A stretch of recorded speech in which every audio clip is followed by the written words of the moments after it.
We're all about those superheroes here on the Review podcast, but there is another universe of superheroes we have to talk about. 'Cause we got the MCU, we got the DCEU.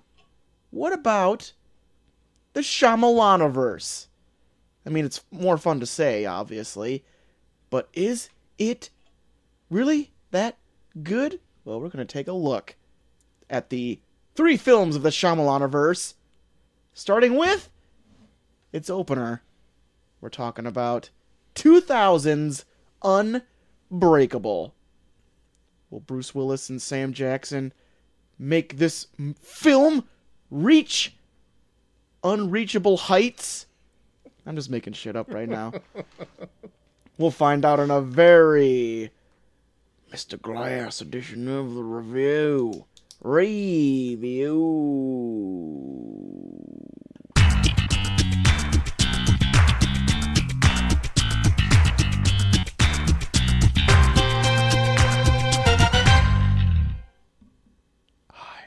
I'm Bruce Willis, and I whisper all of my lines in this. They call me Mr. Glass. The kids call me Mr. Glass. They call me Mr. Glass. The goddamn pen is blue. Welcome to the review with show where 2 small town dudes give your big dumb opinions. I'm Troy to the max extreme. I was in a terrible train accident, and I was the only survivor. Today we are going over the first entry into the Shyamalan-iverse. Yes.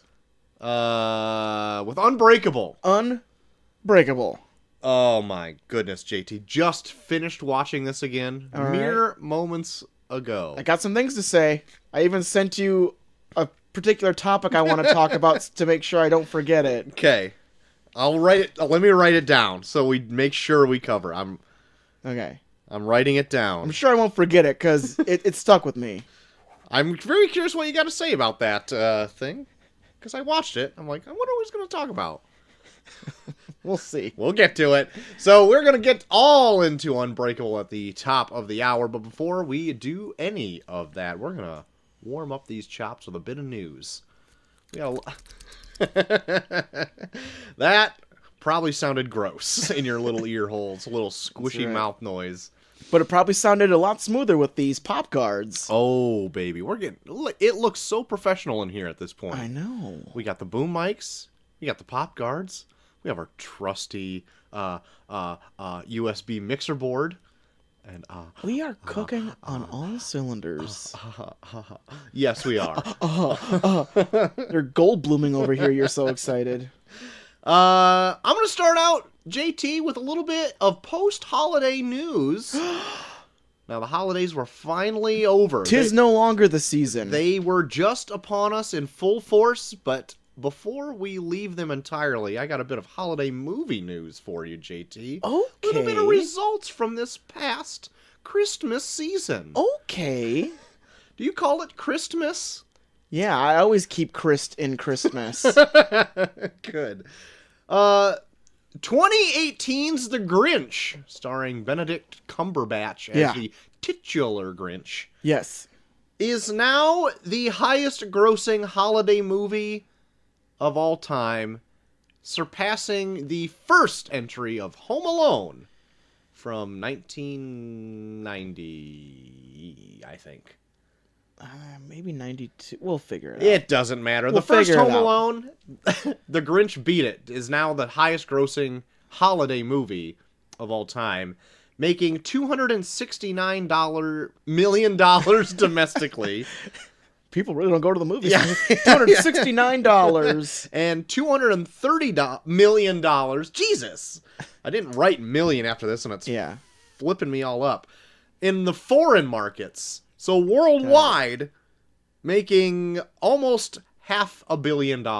But you know what, Troy? I'm going to have to debate you here because is The Grinch a Christmas movie? Yes. Without a shadow of doubt, it's a Christmas movie. I don't know. You don't know if it's a this. Christmas movie. I'll have to look into this. Not only is it set during Christmas. He dresses as Santa, and his heart grows 3 sizes because he learns how to love again because of the holiday season. I'm gonna need a little more convincing here. Oh my god! Still haven't convinced me it's a Christmas movie yet. It actually surprised me for whatever reason that Home Alone is the highest-grossing holiday movie ever. Like, it's good, so I get why it could be, but I just was surprised to hear that it was. Macaulay was hot, bro. I know, Macaulay was hot. He was hot for a few years. Hot for a few years. Now he's back in a big way. Yep. Doing Google commercials. Doing Google commercials, doing his... At the Home Alone house. Yeah, just premiering on random YouTube channels. So, does this surprise you? Because The Grinch got mediocre reviews from almost everything. But it's feeding off of that big nostalgia trip that everybody has, where they just want to see what makes them feel good. I guess. I remember The Grinch. The Grinch made me feel good. See, to me, I'd be like, I remember The Grinch. I'll put in the 20-minute version. Yeah. And then be done with it. Because I feel like that's about all the good... The best parts is just all in this condensed little version of it. Anything else is just supplementary material that I don't really necessarily need. Not even seeing the new Grinch, I would probably even think that the Jim Carrey one would be better than this. So I've heard from what I've heard of reviews of the newer Grinch, it's that they don't go too far enough with it. They don't go far enough. Yeah, like he's not so much a Grinch as he's just kind of a perturbed green Who. Oh. Like they don't even like make it where it's like he separates himself from the rest of the Who's. Like he has neighbors. And he just lives in town? He doesn't live on that cold mountain? He still lives on the mountain, but he lives close enough to people where like he still goes into town and like shops and people know him by name and like talk to him. I don't like that. Yeah. Fuck this movie. Fuck you. Fuck you, Grinch. Fuck this. Fuck the holidays. So yeah, anyway, check those charts out for the holiday movies. Yeah. If you're wondering, yes, it did beat Die Hard if you think it's a movie. Because even if it was considered a holiday movie, which it is not, it didn't even make Home Alone money. So suck on that, rat dick. Sorry to be so bitter. You are so angry about this whole Die Hard thing. I'm not even gonna go into it. It's like driving you insane. JT, I'm gonna jump into some more news. Star Trek 4. Yeah. J.J. Abrams helmed versions. Yeah. Are Star Trek 4 is reportedly... What did I write down here? Shelved. That's what I wrote. I was like, what is that word? Did your daughter color over it? Yes. Star Trek 4 reportedly shelved by Paramount Pictures. Yeah. Does this surprise you at all? No, because everyone almost dropped out of it. Yeah, me too. It's kind of non-news. Yeah, because Chris Pine's out, and isn't someone else out Chris too? Hemsworth's out too. Yeah, Hemsworth's out. Yeah, he was supposed to come back as the dad. Big buff, piney daddy. Oh, you're gonna see big butt fucker. What? No, I'm not gonna get so crude where I'm gonna call people BFers. But yeah, Chris Hemsworth was supposedly gonna make a reappearance in the fourth one. That was rumors. Yeah. Be Kirk's big buff daddy. Big buff booty daddy. But that's not going to happen because those two hot stars are out. Yeah, they're out of there. Most likely, if those two are out, everyone else is probably going to follow suit. Yeah. They could probably just stop them at this point now anyway. Yeah, I mean, we've had enough. They had a good 3 run, and even though Star Trek Beyond had like a fairly good outing, I don't think it got the numbers it wanted. Yeah. I mean, it's not like Star Trek's dead. They have their own show. Right, they got the... I think they're making another Star Trek show that has Patrick Stewart coming back as Jean-Luc Picard. Oh, really? Yeah. Man. I think I even saw a picture for that, and he has a beard now. What? Yeah. Oh, my. That might be enough to get that CBS All Access, I'll tell you what. Get that Stewart beard. That Stewart beard. I'm not going to get CBS All Access. I'm going to tell you that right now. Anything that CBS does, I am completely in the dark on because Fuck 'em. They are just off doing their own thing. They don't play with Hulu or anything like that. Yeah. You just have to get your own thing to get CBS. Screw them. It's not worth it. Not worth it at all. Yeah, play ball, CBS. Play ball. Why don't you play ball? Play ball. Put me in, coach. I'm ready to play. Now, I don't want to ruin the ending of our little Shyamalan-iverse here. Uh-oh. But there's been advanced showings of Glass. Yeah. I haven't looked too much into them. I just read the headline on this because I don't want to have any spoilers, if real any, for the movie. But so far, it's rumored to be a bit of a mess. Okay. And that's about all I'm going to say on it.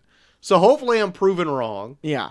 But it doesn't make me look super forward to the end of this road that we're traveling down. See, this is the fun of our show, Troy. We spin the wheel of roulette to where when it finally comes down to a film we have to see in theaters, we're like, well, shit, why the hell right? did we agree to do this? Yeah, that happens often. Almost too often sometimes. It's a cruel joke we play on ourselves. And because the Shyamalan-iverse is a bit of a tip of the hat to the comic book medium, I got some comic book news, JT. Okay. DC Comics. Ever heard of them? Yeah. Finally dropped onto that Comixology Unlimited. Okay. So if you were a fan of Comixology and you get your your comics digitally, yeah.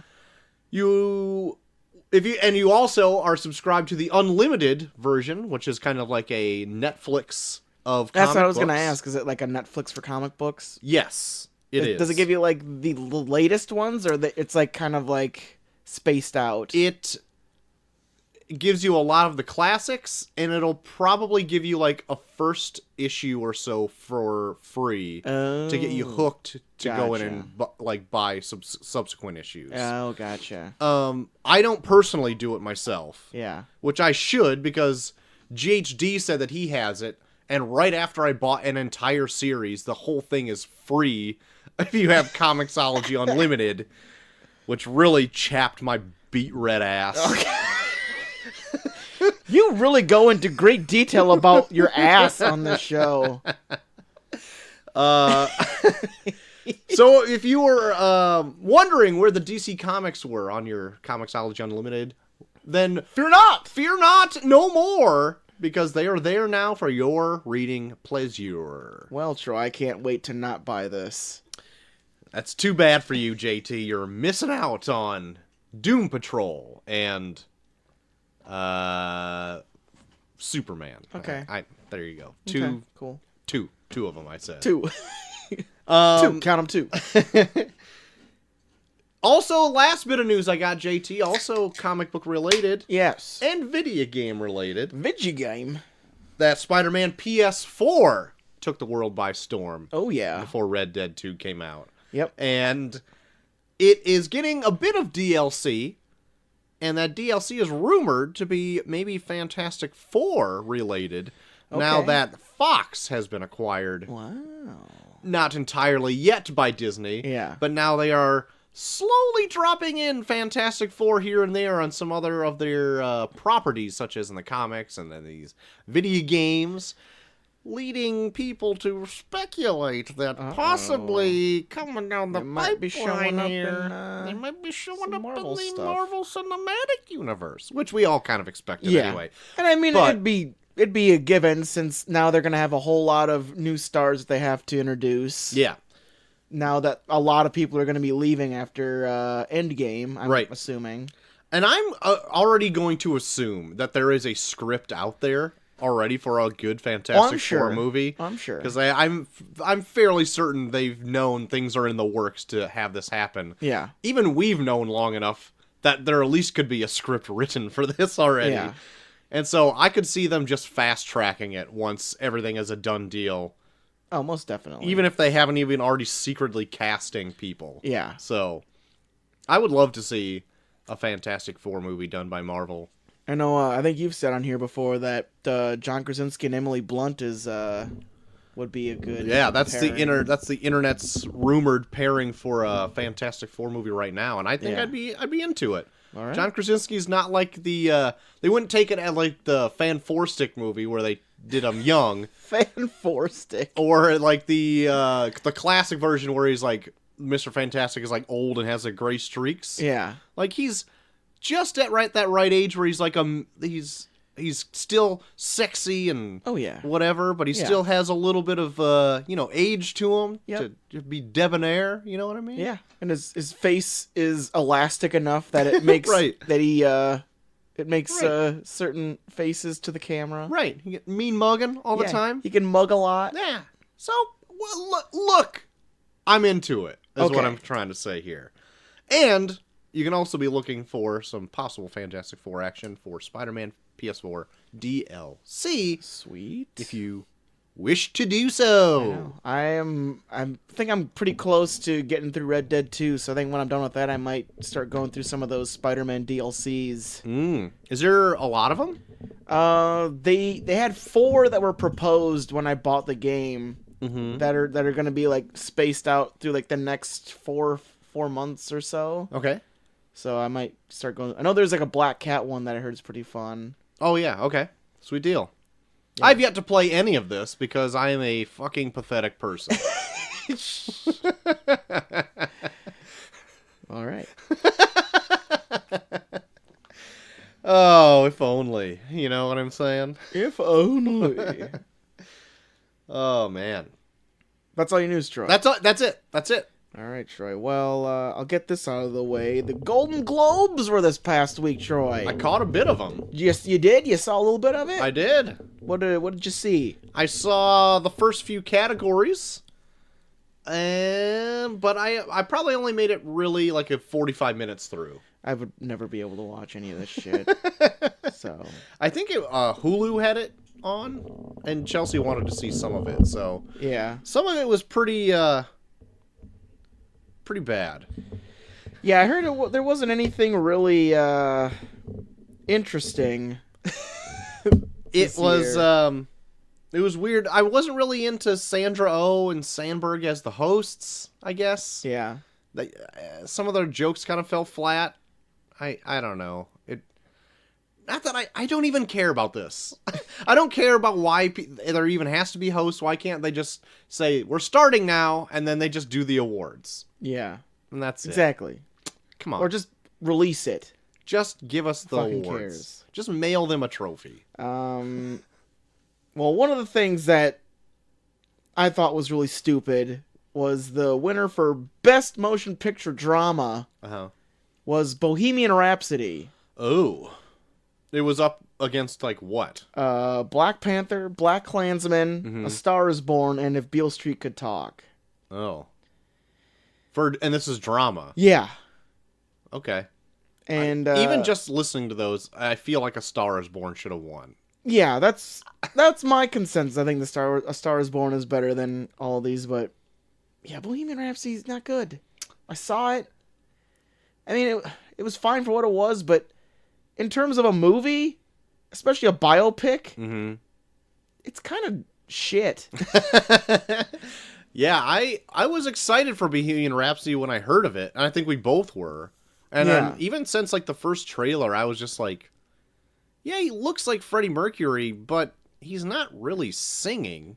Yeah, and there's borderline offensive shit in this. Like, they kind of treat Freddie Mercury's homosexuality where it's like he got too far into stardom that now he likes dudes. What? Yeah, there's literally a plot line in this. There's like, you're not extrapolating, are you? No, there's like, when they first start diving into his homosexuality, they portray it as he's on the phone to his wife and he's like all in love with her and stuff, and then he just catches a glance of a trucker that's mildly attractive and that winks at him, and then it's just like the music like legit like turns and he's like they literally like go into it where it's like this is like his I'm on drugs kind of scenario. I don't think I like that. No, it's bad. Like Freddie Mercury did some crazy shit, but it's like they kind of ignore it and they go into like, no, his homosexuality is what really killed him. Oh boy. Like even like the main villain, quote unquote, in this is like a villain. Some kind of like producer that works with him who's also gay and like convinces him to do all these crazy parties and shit. Where it's like, come on, Freddie, we have other things to do than to hang out with the band. And they're like having these crazy parties, and then it's like crazy sexy parties? Yeah. Oh. But it's like they make it the movie frames it where it's like his homosexuality killed him and was like the ruin of him and almost the ruin of Queen. Oh boy. So that seems a tad troublesome. Yeah. I kind of want you to see it so I can get your take on it, cuz it legit it struck me as like they're kind of really making it seem like him being gay is like a disorder. Or it's like the part in the movie where it's like, and then it went all downhill because he wanted dick. Yeah, sure. I don't even know if I really want to watch the movie now, because I found out just through you and other reviews that like it's not a true to life biopic. No. They skew detail of his life to get like an emotional reaction. Yeah. And well, they say that he has AIDS before he does Live Aid, and he doesn't get AIDS until 2 years after Live Aid. Yeah. And it's not a true Freddie Mercury biopic. It's like an actual Queen biopic, correct? Am I correct in saying that? I think Freddie Mercury is more the focus of it, right. But you can definitely tell, like, well, like pretty much a lot of the members of Queen are still alive. Right. And you can kind of see that in this where, like, none of them really come off as, like, dicks. Like, they're always like, come on, Freddie, think of the band. And then he's like, ah, fuck all you. And then he just like, I'm gonna go fuck a dude, get out of here. And then he's just like you're oh, tearing up the band with your gayness. Pretty much. I mean, it's not to that extent, but they like allude to it where it's like, Freddie, you're out of control. I don't need to listen to you. I want to have my crazy parties where I fuck 6 dudes at the same time. See, I would rather just see a true to life Freddie Mercury biopic. I'd only be watching it because I'm like, I like that song, and I can just listen to the album. And that's pretty much, I think, the only reason why it's so successful is because they play Queen music constantly, where it's like, okay, that's fun, and I can see like how like constantly playing Queen music could convince you that this is a good movie because you're having fun throughout. Right. But in the times when they're actually doing story, you're like, this seems mildly homophobic. And dumb. Yeah. So, that's upsetting that it won for Best Drama, I guess. Yeah. And I think Green Book won for Best Musical or Comedy, which I heard it's a good movie, but it's like, from what I've heard from people, it's like pretty much like another Driving Miss Daisy, where it's like, you can't have a movie with a strong African-American lead without the white guy to be like, he's cool in my book. Oh, God. Oh, no. Yeah. Oh, so it's like, God. Yeah, it's like, it's almost kind of upsetting where it's like, the more it feels like things are starting to change and come around, the more they're just staying the same. That's upsetting. It's like watching an episode of Friends now, and you realize how homophobic it is. Oh, God, yeah. Yeah. You're like, ugh. And you just pull at your collar. Just gonna back off here. Just gonna back off. Trying to, like, find the shows. Roma won for Best Foreign Film. Me and Molly actually finished that. Yeah? It's okay. Okay. Good. I really had no idea of anything about Roma until you were telling me about it. Yeah. So I was like, oh, sounds good. Sounds like a movie I'll probably never end up seeing, but maybe someday. Spider-Man Into the Spider-Verse won for Best Animated. I did see that. Yeah, that's pretty much. I've not like musical or comedy TV series, the Kaminsky Method. I've never heard of. Right, I saw that win too, and I'm like, okay. And the Americans won for best drama, which I kind of figured that would because it was their last season, I think. Oh, was it? So that makes more sense because there's other things that I thought should have won over that one just by watching it. But if you're saying it's their last season, I'm like, okay. Yeah, it's like, just give it to them and get them the fuck out of here. But, so there you go. We'll see. Solid. Oh, maybe the Oscars will come more to their senses, because a lot of these winners of the Golden Globes suck.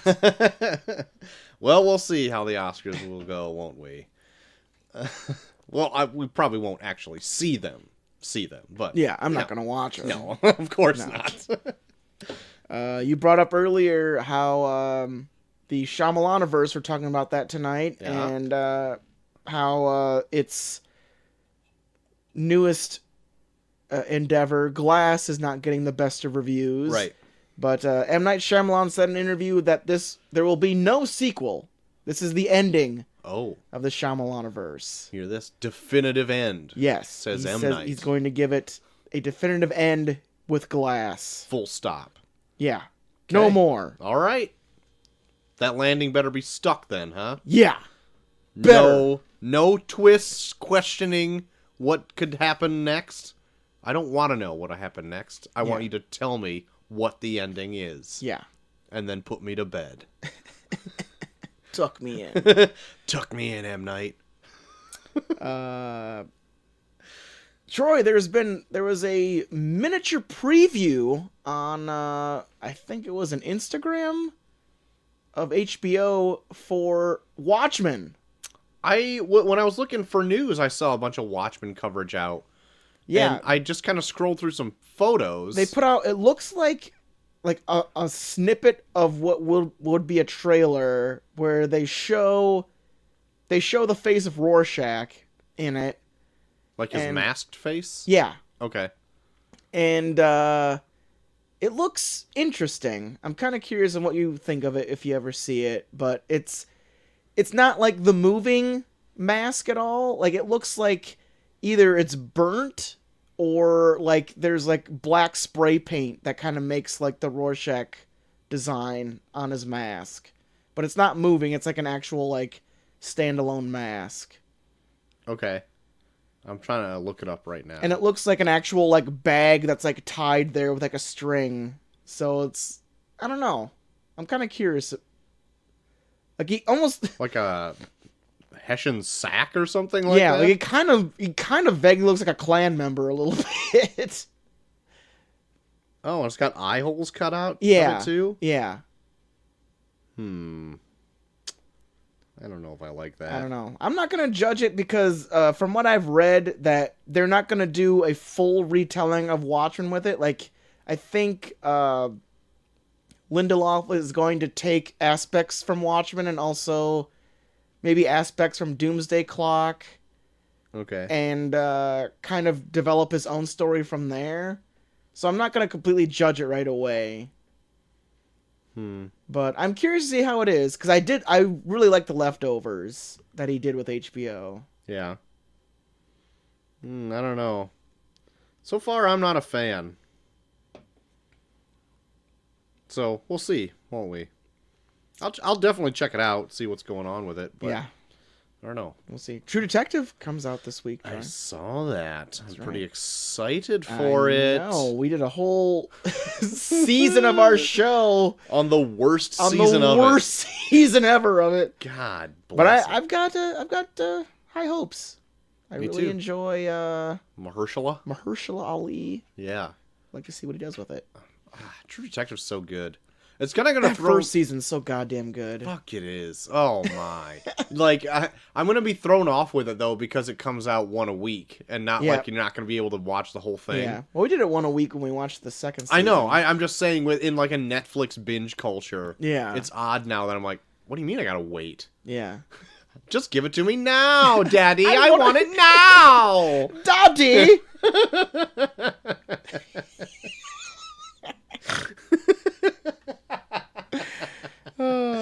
For whatever reason, that felt so natural to say. Troy Denis Villeneuve. Yes. He was the director of your favorite movie of last year, or 2 years ago. 2 years ago at this point. My Blade goodness. Runner 2049. Mm-hmm. Well, he's currently in the process of remaking Dune.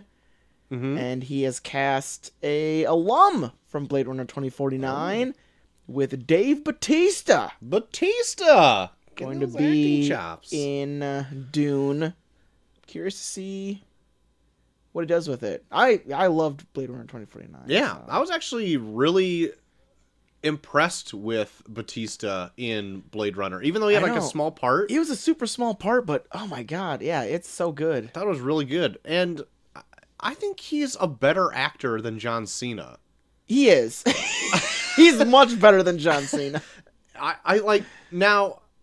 Where do you think he stacks up? I'm going from wrestlers to actors here. Yeah. Do you think he's better than The Rock? Because The Rock plays a type. Yeah. You know what? I think if Batista was given more opportunities, I think he would probably have more range than The Rock. Hear that first? You heard it here first. You heard that first? You heard it here first. That's our tagline. We've always used it. Well, it's hard because The Rock's getting stereotyped into like these action films, and I think like Batista, he's the new Schwarzenegger. Yeah, and I feel like Batista is like falling into more like avant-garde roles. Yeah, like that. Yeah, like now he's got Denis Villeneuve, who's just like kind of like using him as like his big muscle muse, where it's like, I like you. I'm gonna put you in good things. Right. Whereas The Rock is just like whoring himself out to anyone that'll take him. Right. I mean, he's making money. Oh yeah, he's the richest person in Hollywood right now. And then he like Batista was also in Spectre, right? As like one of the villains. He didn't have any like speaking lines. No, he was one of the better parts in Spectre too. Like he didn't say a lot, but like he had like a presence about him that was really cool. Right. And he's obviously Drax, so he can do comedy. Yeah, his comedy is amazing as Drax, where it's just because he's supposed to be like super like serious all the time and take everything super literally. Yeah. Where like he knows how to play that up where it's hilarious. And then he can even have like even in Guardians 2 where he can like actually show emotion in his like stoicness. Yeah. I thought it was very well done. I'm going to say best wrestler to actor. Whoa. Batista. I'm on your side. Whoa. I'm on your side. I'm Troy the Max, and I'm on your side.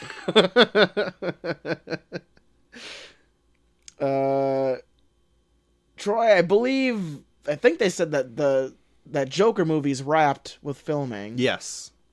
And I guess rumor has it that Joaquin Phoenix has, quote, crushed his Joker performance. Crushed, you say? Yeah. To shreds, you say? Yeah. Well, I didn't say shreds, but yeah. That's just... Like, sorry. It's been a running joke with me and my brothers because it's a Futurama quote. And he's like, if Farnsworth is on the telephone, he's like, and how is he? Oh, no. To shreds, you say? And how's his wife? To shreds, you say? Oh, no. That's it. So now anytime we talk about something, we're like, to shreds, you say? Oh, no. What were you talking about? Before I went on some tangent about things you don't understand. Joaquin Phoenix crushes Joker. Oh, to shreds, you say? Yes, to shreds. Great. Let me see here. Try that Punisher season 2 coming up pretty quickly. Pretty soon. I think it's premiering this weekend or next weekend. Yeah, it's supposed to premiere the 18th or 19th. January 18th. Yeah, getting close. So yeah, that was it. That's my news. Was that it premieres on January 18th? So nuts. I did not expect it to come out so fast, but I'm guessing it's just like get it out. Get it out of here. We want this. Do it now, or we'll just take it away completely, Netflix. We want to cancel this as soon as possible. Yeah. But we've already made it. Yeah. So just put it out. January 18th gets released. January 19th gets canceled. But I even heard that Deborah Ann Woll is supposed to show up as what's her name in it? Deborah Ann Woll. Yeah, from Daredevil. Why am I blanking so hard? Karen Page. Yeah, she's supposed to make an appearance in this. Okay. Well, she had a fairly decent part in the first season. No, she wasn't in it, was she? I think so. I don't remember her being in it. Should we look it up? This is one thing. Should we look it up? Look it up, T-Max. Look it up. Yep.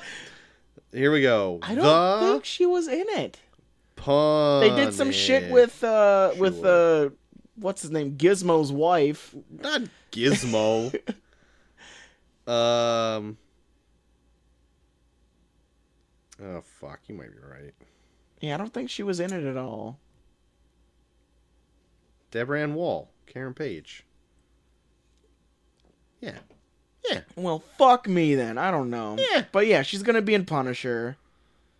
So there you have it. Yeah, she was in 4 episodes. What the fuck? I do not remember her at all. Don't know what to tell you, bruh. I don't know. Who cares? Not us. Anyway, look out for her. She'll be there with bells on. Can't wait. I guarantee it. I guarantee. My last bit of news, Troy. Jumanji 2. Currently in the process of being made. All of the stars are coming back, including The Rock, Kevin Hart, Karen Gillan, and Jack Black, as well as they're adding to the cast Awkwafina.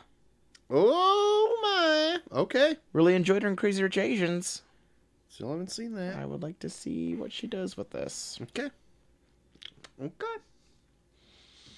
So there you go. That is all my news. Well, now that you're done with your news, you know what else is done? Well, there's no. I hope there's no deaths. No, I don't have a death. That's why I'm skipping right to this. It's done. It is done. Filming is done. Put out the movie. It's done. Filming done. Filming done. Got any trailers? I've got 2. I got none. Really? I started watching one, and I was like, I don't even care about this enough to talk about it. I can't even remember what it was called. Well, I think it had Vigo in it, maybe. Okay, I don't even know. No, not Vigo. It's the other guy who looks weird. Mads Mikkelsen. Oh, that's the one of the ones that I watched. Polar. Yeah. Yeah, I saw that one. It looks fun. Does it? Like Mads Mikkelsen looks like Solid Snake in it. I didn't even get that far enough in the trailer. He gets like an eye patch at one point. I thought he looked like Snake at one point. Well, maybe I should have waited that extra. And they do like a seconds. sweet scene where like these guys like surround him with machine guns, and then he like puts his hands up with like his fists balled, and then these like machine guns like point at him, and then he puts his fingers out, and they all have lasers on it, and they just like fire on everybody. Oh. I don't know. It looks like fun. It looks like it looks like you're like run of the mill like assassin that's retired that now they're just sending people to kill him for no reason kind of movie. Yeah. But I thought it looked like fun. Like it didn't take itself too seriously. Okay. Well, I might check it out. Polar. I'll finish the trailer at the very least. Okay. So, I'll probably won't follow up with it next week. Lolo loves Mads. She's horny for Mads. She is so horny for Mads. It's crazy how horny she is for Mads. It is sickening, really. Like there shouldn't be that physically arousing to see this man. Yeah, he shouldn't really inspire that feeling, but you know, Lolo, she's one of a kind. Different strokes. One of a kind, literally. Yeah. And the other one that I saw, they put out a new trailer for Captain Marvel. Oh, did they? Yeah. Is this a TV spot or like a exclusive look type thing? It's a shorter one. I think it might be a TV spot. I saw something like an exclusive look or something, and I was like, I'm gonna stay away from more trailers of this. Okay. And don't think they do too much more in it. Yeah, I don't. It's not like super special. Okay. Like they play like some more '90s music. Okay. And they do like their typical Disney thing where like they comment on how stupid all this is. Oh, okay. Where like she puts on a Shield hat and then she's like, "Oh wow, Shield! Wow, you guys are a secret agency, but then you put your logo on everything. How cool!" And then he's like, "Oh, coming from someone that wears a giant rubber suit when she fights or whatever." Oh. Or it's like, "Oh, okay, we get it, Disney. This is stupid." You're the one that made the fucking movie. Why are you talking about how stupid this is? Yeah. Yeah. Okay. But yeah, beyond that, I mean, it's fine. I mean, I'm sure it's gonna be good, but I'm finding it hard to like get excited for it. Yeah. Especially since like we're all more just curious about how Avengers is gonna go. Yeah, like they say that this is gonna be like a big thing that goes into Avengers, but from what I've seen so far for it, it just looks like your typical run of the mill. This is shit that happens in space Marvel film. Okay. And I'm like, I've seen enough of them. I mean, it's cool that they're gonna have like a big, powerful female character now. Right. But that's about it. Like, yeah. And I haven't really seen anything from Brie Larson to get me super excited for the actual character of Captain Marvel either. Like, she's just kind of like, she has like some quippy one-liners here and there, and then a lot of CG battles, and that's about it. Hopefully it'll be surprising.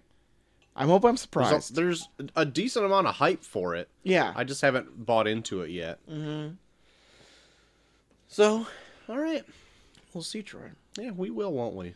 We definitely will. I need to stop like kicking this table. Quit it. God dang it. Well, before we get into the tourney of Randy movies. What? Troy. We got some correspondence in. Does that mean it is time for a male scream? Yes. Times 2?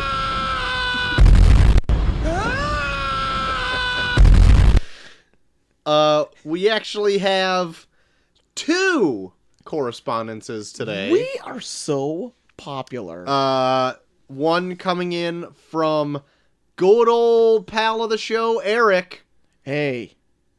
Chiming in about the movie we did for Monday's episode, Buster Scruggs. Good. And he says...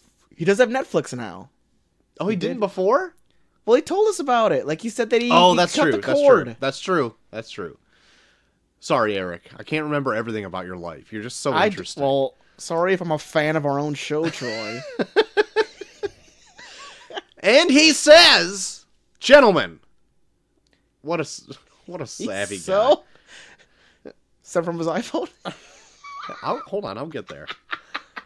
I also watched The Ballad of Buster Scruggs over the weekend. Yes. My review is this. Okay.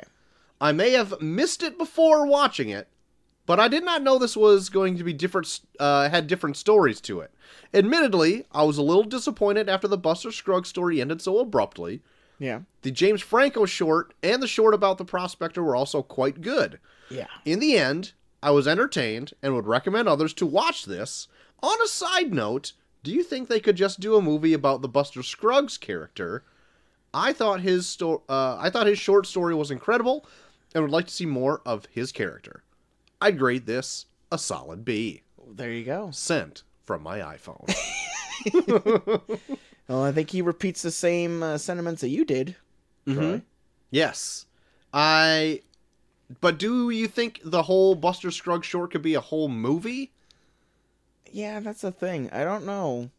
I think he was fun to watch in that little short, and he could carry it that himself. Yeah. But I could see him as being like a secondary character in a bigger film. Yeah. I think the reason he's charming is because it's such a short film. Right. Like, I feel like he could get on your nerves if he goes on for like 2 hours straight. Yeah. I could actually see him in like a television series or something. That'd be fun. Like short, like 20-minute episodes. Yeah, like half-hour long episodes. That'd be pretty great. But for a full-length feature, I don't think... Yeah. I can't think of something he could do for a half hour that it would maintain being interesting throughout. Right. Exactly. If you can nail it in 30 minutes, why not prolong it, but like extend that out and just dilute it. You know what I mean? Exactly. Just get it done and over with. Yeah. We all have stuff to do. Yeah. I agree that I agree that Buster Scruggs is probably the more different and more interesting of the shorts in Ballad of Buster Scruggs, but I wouldn't take anything away from the other stories though. They were all fun in their own way, especially that Prospect. Did you go back and rewatch that Prospector, Troy? No. I watched Coco and Boss Baby a million times. Fair. Good trade. Good trade. I haven't yet, but I will get to it eventually here. So, Eric, I'm glad you chime in about these little movies that we watch. I like to have sometimes third opinion on these things. Yeah. Maybe you can call us out on some of our bullshit. Yeah. Like all the bullshit Troy always drops. Even though if you don't agree with me, I'll just call bullshit on you. So, yeah. But Eric, thanks for chiming in once again. And we have another one. Long-time listener.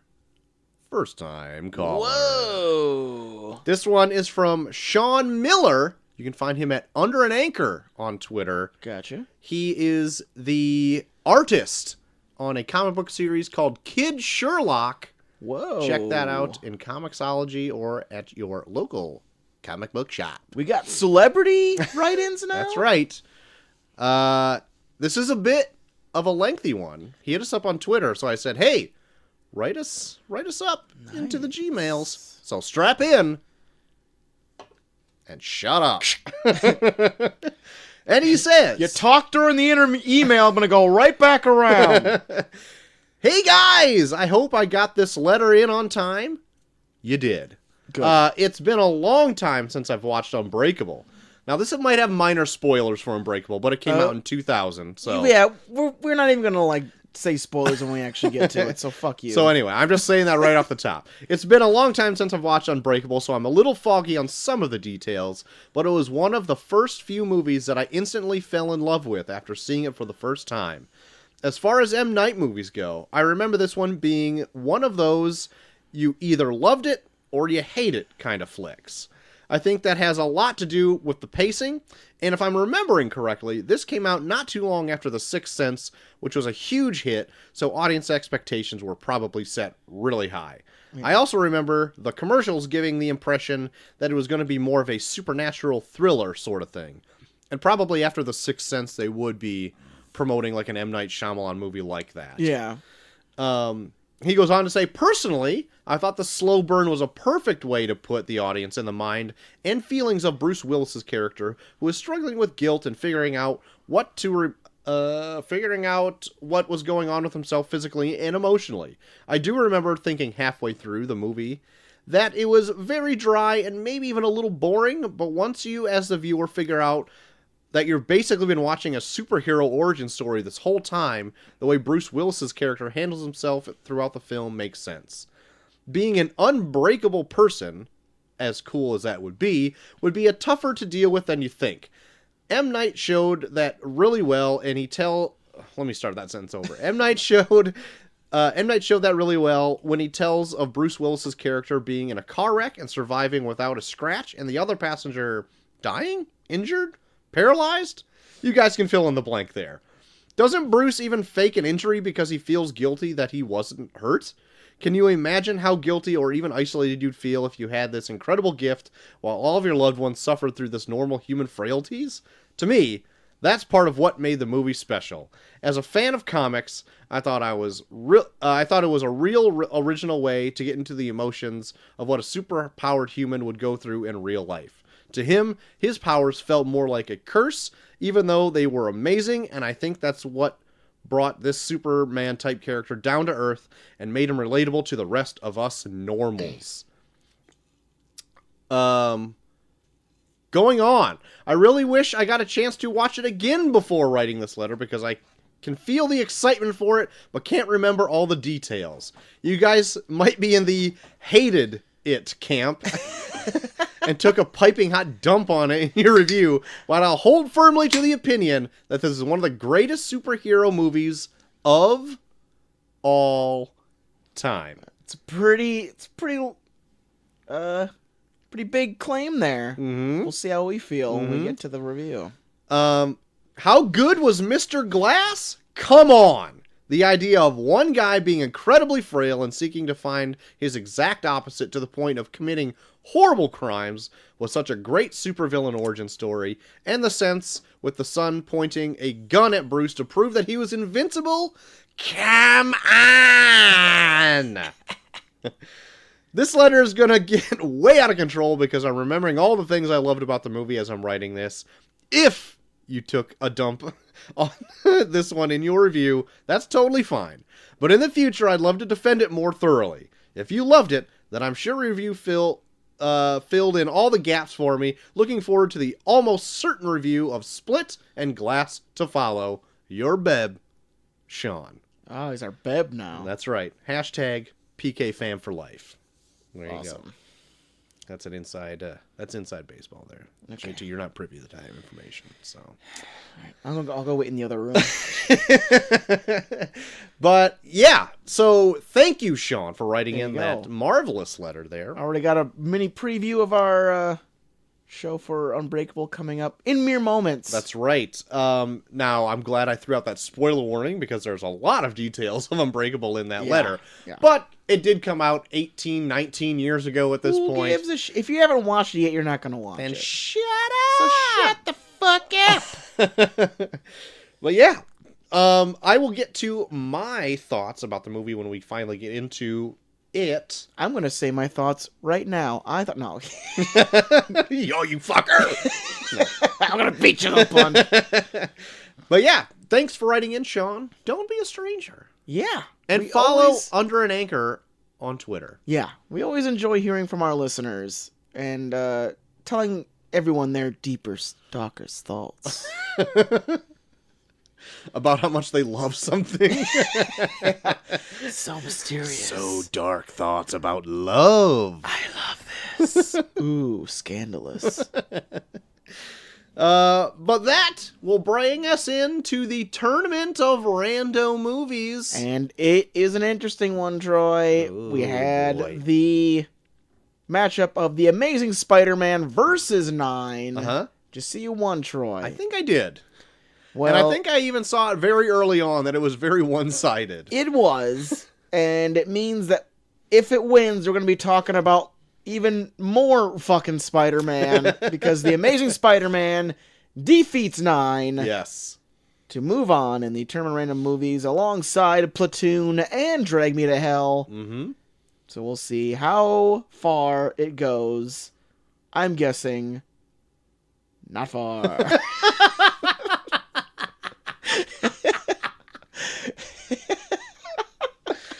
Oh, that tickled me very well. That is the fun of this tournament. I can already point it out and be like, you are not going anywhere after this. Well, what do we got for our this week's matchup? Well, rather? our matchup for this week is a 1997 film Okay. featuring 2 major actors in the wilderness fighting a bear. Okay. And the other one is from 2011, based on a famous book series that was also a famous foreign film series. Okay. The one from 1997, the tagline is, "They were fighting over a woman when the plane went down. Now their only chance for survival is each other." And they fight a bear? There is a bear very prevalent in this. I don't know if you've heard of this one. I can't think of anything. The Edge from 1996. Did you ever hear about it? Probably, but it's been long since forgotten. It is Anthony Hopkins and Alec Baldwin. What? Maybe I've never heard about this. Oh my gosh. This is for all those that are really into Midwest independent wrestling. This is Christian Rose's favorite movie ever. What? Get out of here. Yeah, Anthony Hopkins and Alec Baldwin are in a plane crash in the middle of, like, the Alaskan wilderness. Uh-huh. And they have to work together to fight a bear. And this is his favorite movie of all time. Yeah. All right. And it is almost... it gets, like, so graphic at certain points that it's, like, uncomfortable to watch. Like, it gets bloody. Okay. All right. Christian Rose, you sicko. Yeah. But it's a good movie, though. I like it. All right. All right. Harold Perrineau from Lost is in it, too. Okay. Good. Great. Harold Perrineau. Yeah. It's a good film. Great. From 2011, the film of based on a book series, also based on a series of foreign language films. Girl with the Dragon Tattoo. Evil, yeah, it's an evil show. Yeah, Girl with the Dragon Tattoo. We're great. Not even gonna say the tagline. So there you go. The Edge versus the Girl with the Dragon Tattoo. Okay. The American version? Yeah. Okay. Yeah. I don't. No offense, I don't do unless it's like a really, really well-known foreign language film. I'm probably not gonna do a foreign language film. Okay. On this. Okay. Just wondering. I've actually seen both of them.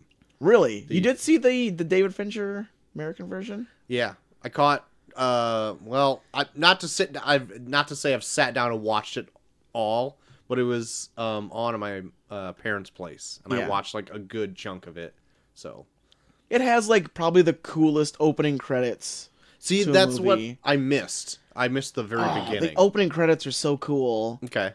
Because they take like scenes from the movie, but then they like do it in like a weird like. It looks like a milk bath, but then they have like figures from the scenes like pop out of the milk bath, like to that really cool cover of shit, what is it? Like like that, the one that was in Thor Ragnarok. Yeah, but it's like that cool cover from like the trailer for this. Why can't I fucking remember that song? That's gonna drive me nuts. I know, it's already driving me crazy. But yeah, like the opening credits to Girl with the Dragon Tattoo are fucking awesome. And so there you go. What are you thinking, Troy? Does The Edge pique your interest? It does. I might tip my hand towards the Edge on this one for that vote button, I think. So there you go. Troy is thinking The Edge. Right. So here you go. The Edge versus the Girl with the Dragon Tattoo. Get your votes in. We'll see who moves on to possibly face The Amazing Spider-Man, Platoon, and Drag Me to Hell. So go ahead and hit us up at Review Pod on Twitter and cast your votes. Cast your vote. And if you don't do it there, we'll most likely retweet us. You can see us, see the poll on each one of our pages as well. Yeah. Oh, yeah.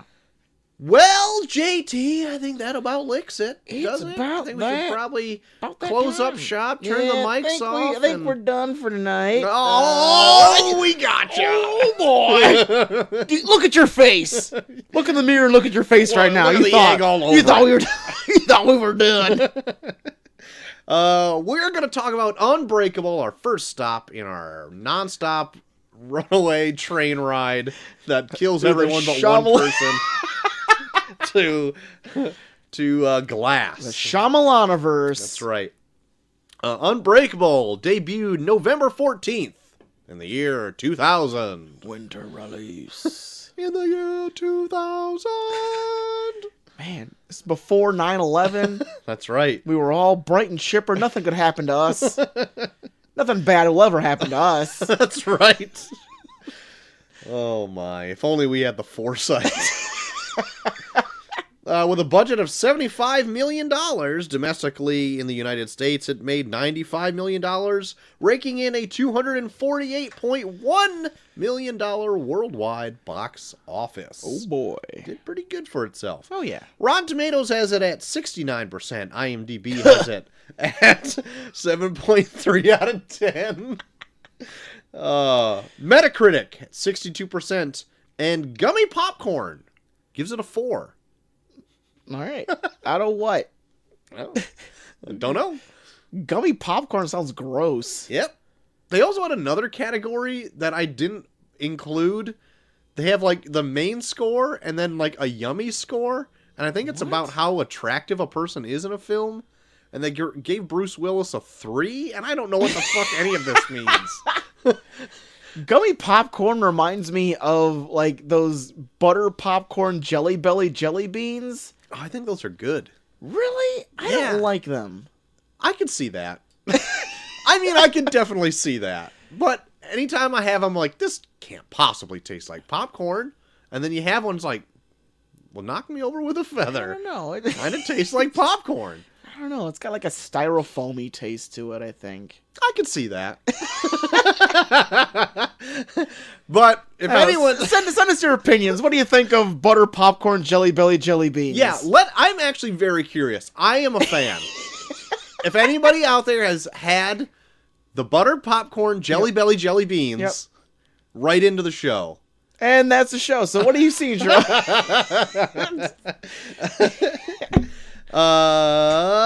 JT? Yeah. What's going on Unbreakable? Why don't you give us the lowdown? Well, we follow a guy by the name of was it David Dunn? That's correct. David Dunn, who is on a train that gets derailed, and he finds out that the derailment was so catastrophic that he was the only survivor. Mm-hmm.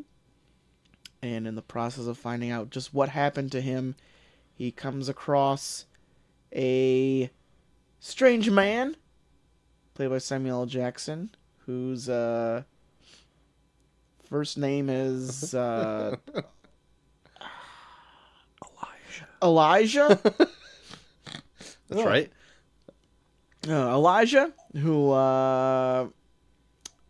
has a disorder where his bones are not as dense as other people's, which causes them to break very easily. Yes.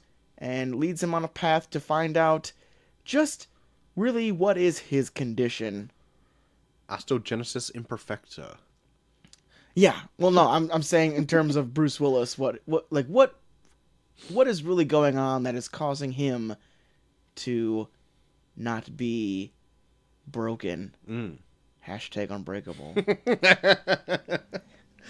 Very good, JT. So if you haven't pieced together the plot yet from good old Sean's letter, or if you haven't seen it already, or from my expert retelling of it. Hey, your retelling of it leaves out very crucial things, but still gets the try point and across. Keep it up to the people. That's right. Very good. To the people. To the people. To the people! I don't know. I don't know what I'm even doing here. Soylent Green is people? Soylent Green is people, JT. First, I was afraid. I was petrified. Oh my god. All the whole show is just devolved into stupid non sequiturs. Oh my god. Anyway, what I forgot about watching this film, because I watched this film quite a bit when it came out on DVD. Yeah. Is that how hard it actually leans into the comic book idea? Yeah, because I remember when we saw the trailer for Glass, we were kind of making fun of it for it's like, oh, you're really going into this comic book. You're really liking this comic book idea. Yeah. But I think it's in a different way.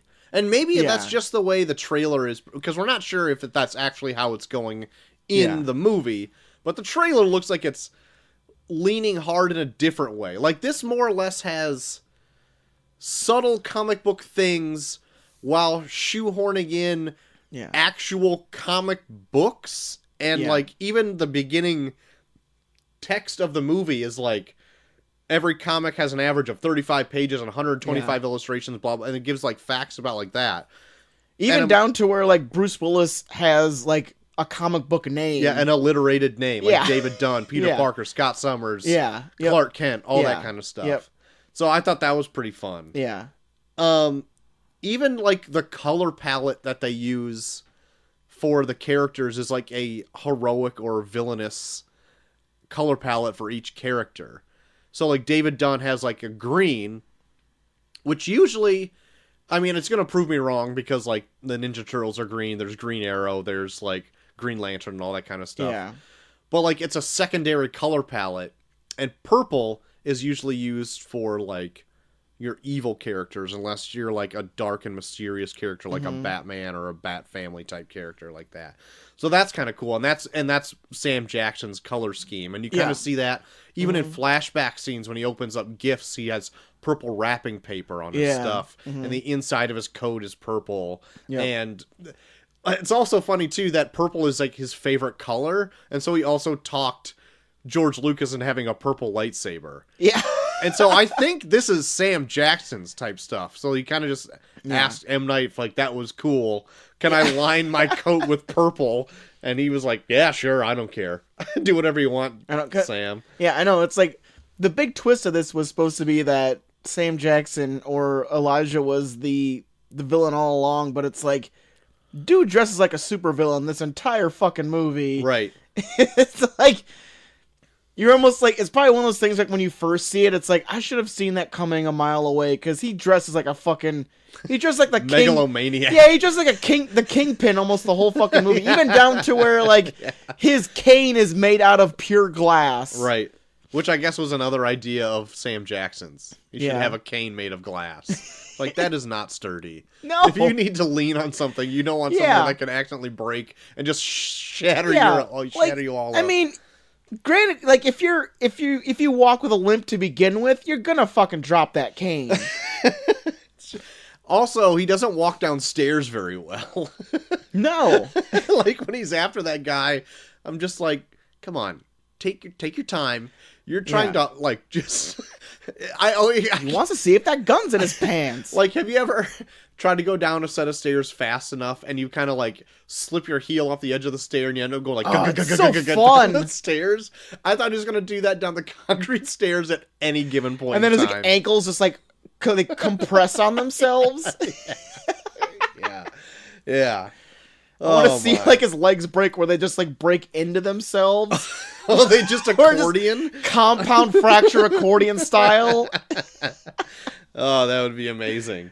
Going into some IMDb trivia on this, I found a few things interesting, JT. Oh, really?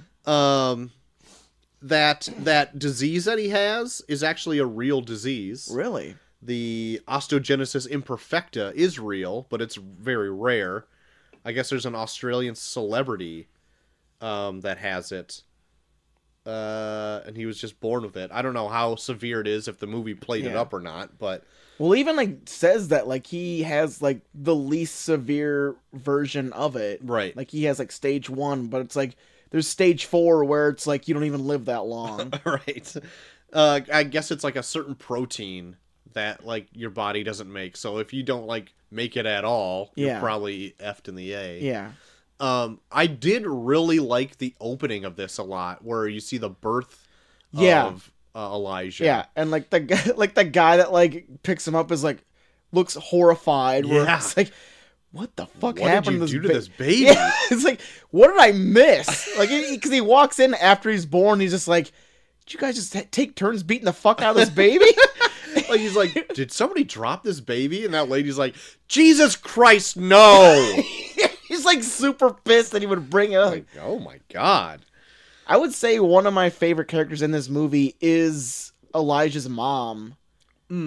I would say she's probably one of my favorites that sticks out, because it's like she has like this, you kind of get this feeling from her where it's like she understands what condition he has and she's kind of discouraged by it, and then as it goes on and you find out how fucked up he is in the head because he has it, but because that fucked upness is like causing him to like kind of reach his full potential, she's like weirdly proud of it. Yeah, at the end, I didn't notice it before, because she's only in like the bookends of it, really. Yeah. Like at the end, I couldn't tell if she like kind of knew what Elijah was up to.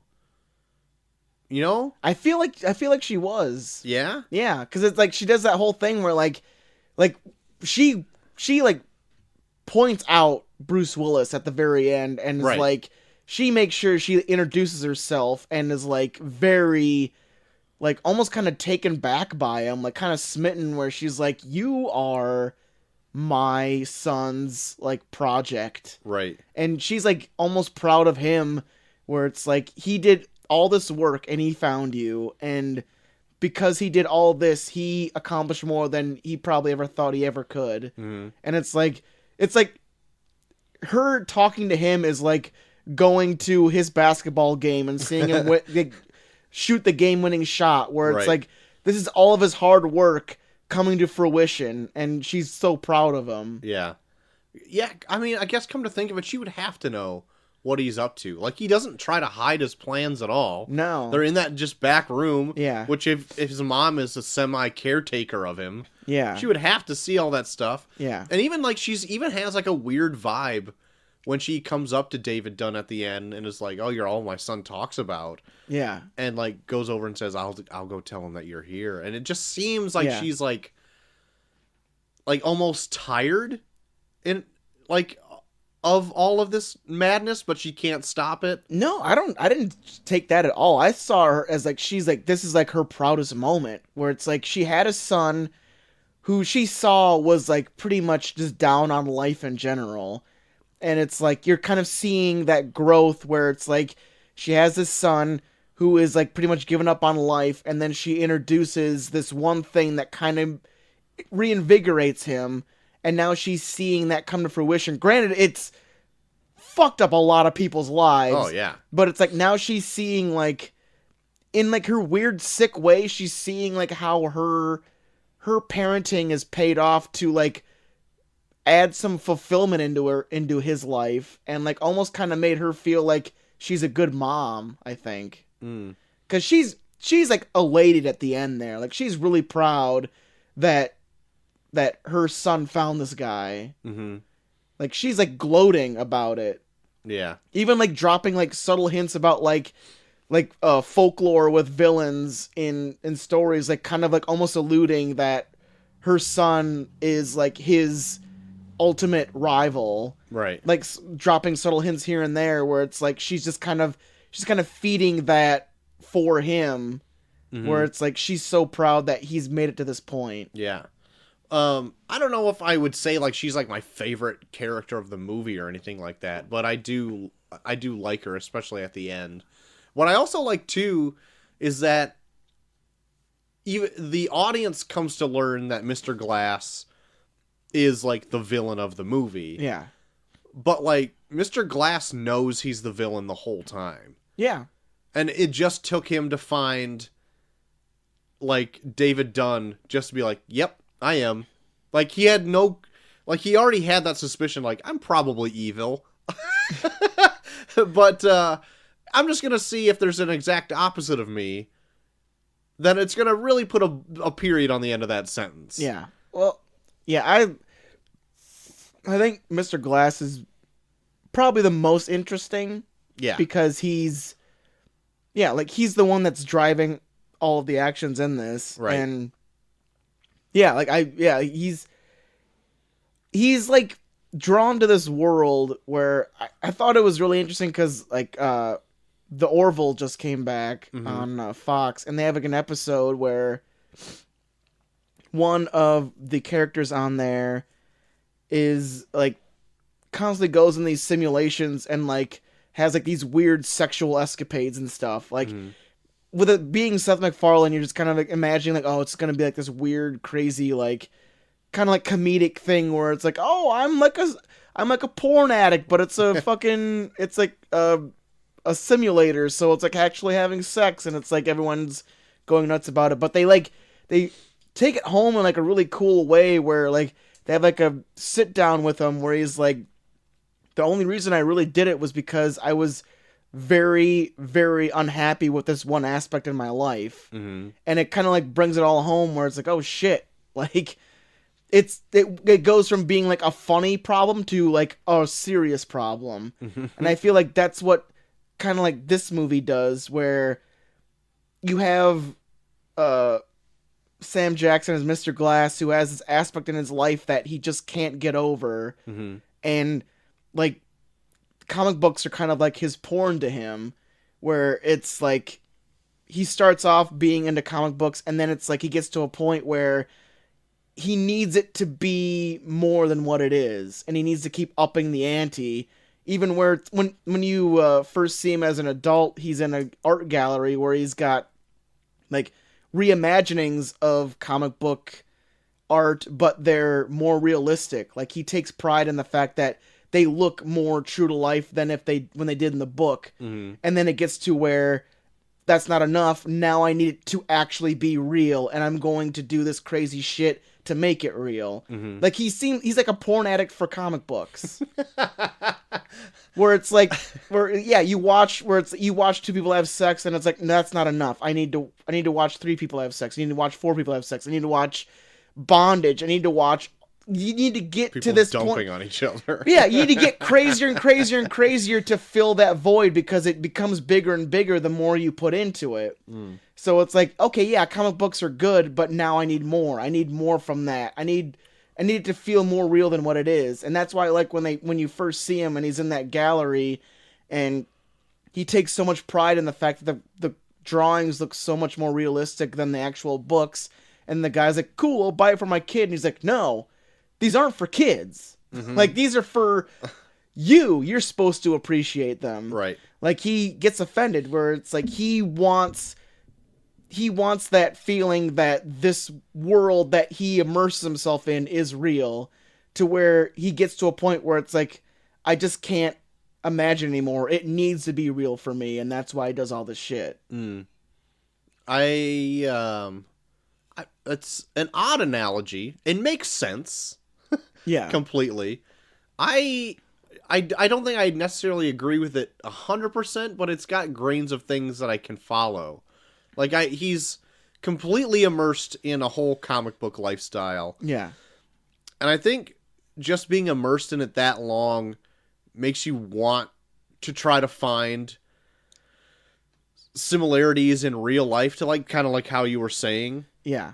But the art gallery that you were showing that guy earlier in the movie, those drawings were not necessarily recreations. Those were drawings that were done before the comic cover that you saw, and then he had to simplify it for whatever. He's like, wouldn't this? But then it goes back to what you're saying, like, yeah, isn't this more realistic? Like, why would you change such like a beautiful masterpiece or something like that? But yeah, he points it out where it's like, this is like a cover, but now this is like the more realistic version of that cover or something. Yeah. Like he points out like the things that make it more true to life. Mm-hmm. Like he'd almost kind of like, I won't say get off, but like he gets more pleasure out of the idea that it's like, this looks more like how it would look if it actually existed. Mm-hmm. And that's the thing that he likes the most out of these gallery drawings than he would if he were to get out of a comic book. Yeah. Actually, I was trying to notice in any comic book shop they were in, or in his gallery where he's got like walls of comics and stuff. I was just trying to like look at titles and stuff. Yeah. Almost every single one of them, like I'm going to say 99% of them are all Marvel comics. Yeah. And I wondered if like who made this? Was it like Lionsgate or Touchstone or something like that? I don't know. Let me see. I'm at IMDb right now. I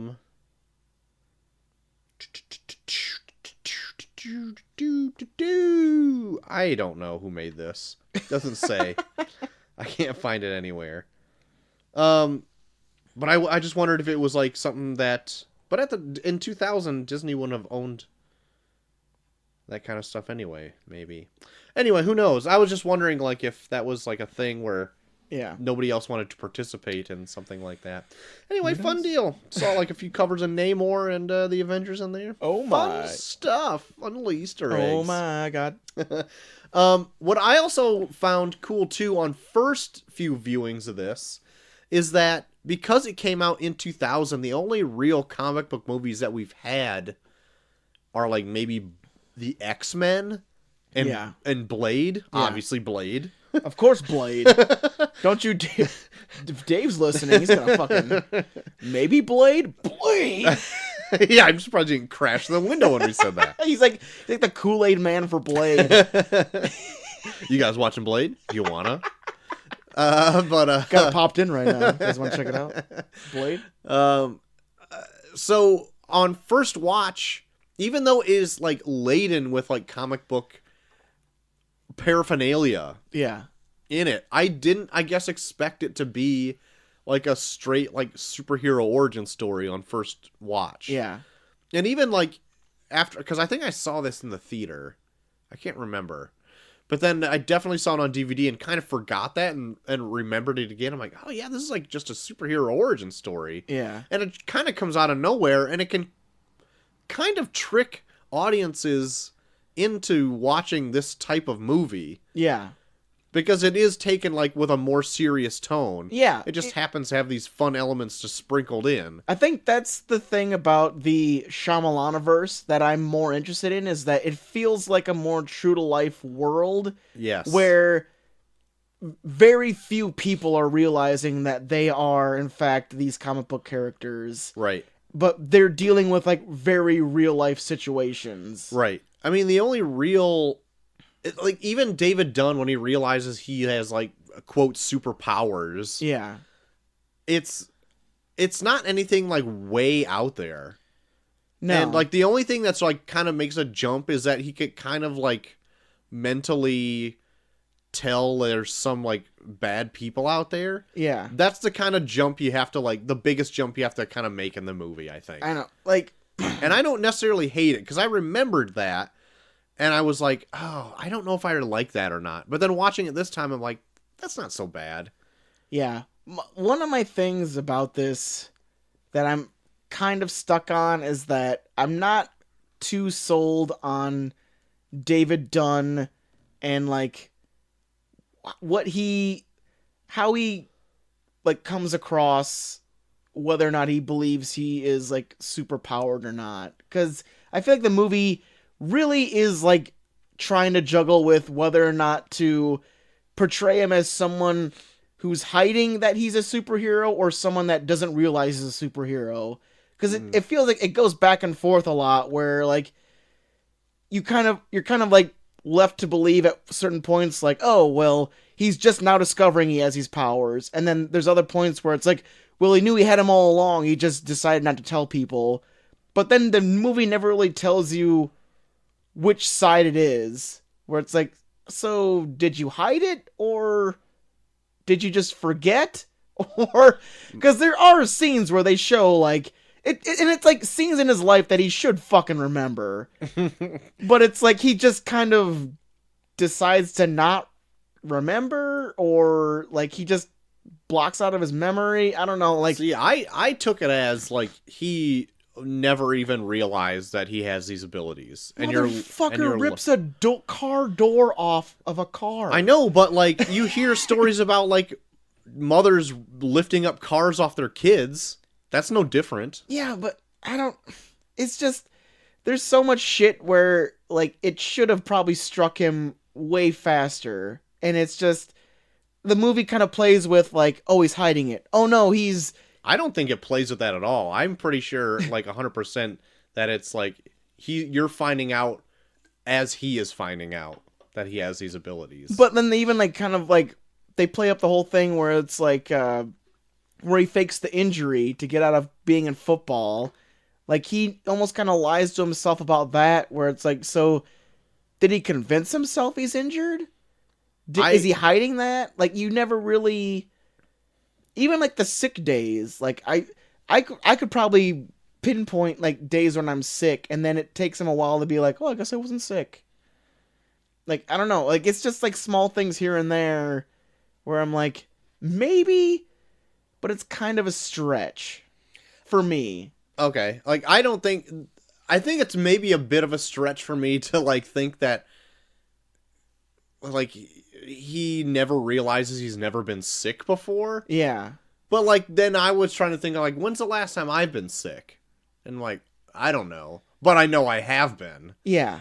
So, I don't know how to take that. Like, what is he, like, 40 in this? To, like, never... Yeah, something like that. But then again, like, I've never broken a bone or anything like that either. Yeah. So, like, I stay relatively...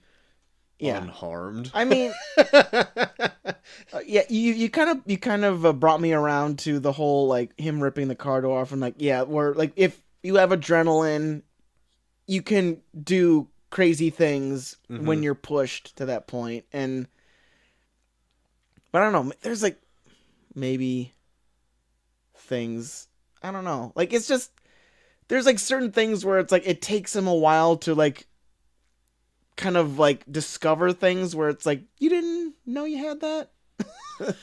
But then again, like I'm not, it doesn't draw like a lot of attention to it, and it doesn't really take a deep dive where you really question that. You're just kind of like, oh yeah, I can kind of see that. Yeah. Like for almost everything. Like he never like when he was testing his strength. Let's just get to the weightlifting thing here. But let me finish my thought really quick. And why don't you pass me one of those there too? Do it. So like he doesn't realize how strong he ever was, but he was in football. And if he's had this like this kind of like ability his whole life, but at the same time, when he is weightlifting down there, they don't say like an over exaggerant amount of like weight that he's lifting. Yeah. Like it doesn't say like how much you put on there. 4,000 pounds. Yeah. Like it's nothing like that. But he does have like, he goes from like struggling, he does like 100-pound jump. Yeah. And he's like, that probably doesn't mean anything. Well, I just want, I don't know, like maybe it's the point where it's like a mind over matter type thing where it's like, I don't think I've ever benched 250 pounds before. And then he eventually adds enough where it's like 350 pounds. And he's just like, yeah, I'm struggling to get this up, but I wonder if like that would be every single time. It's like, put 500 on there. And he's like, yep, I can do it. I'm struggling, but I can put it up. I'm not hating that because I can see where it's like people can convince themselves that they aren't like to this potential. And then once they are put in that situation and they have to do it, then it's like, oh shit, I can do that. Right. I get that. My problem with do you want me to get into the whole? Yeah, I do. I'm super curious. So my whole thing with the weightlifting scene in this, I sent a message to Troy earlier in the day where I said the weightlifting scene in Unbreakable just totally solidifies to me that M. Night Shyamalan has never lifted weights his entire life.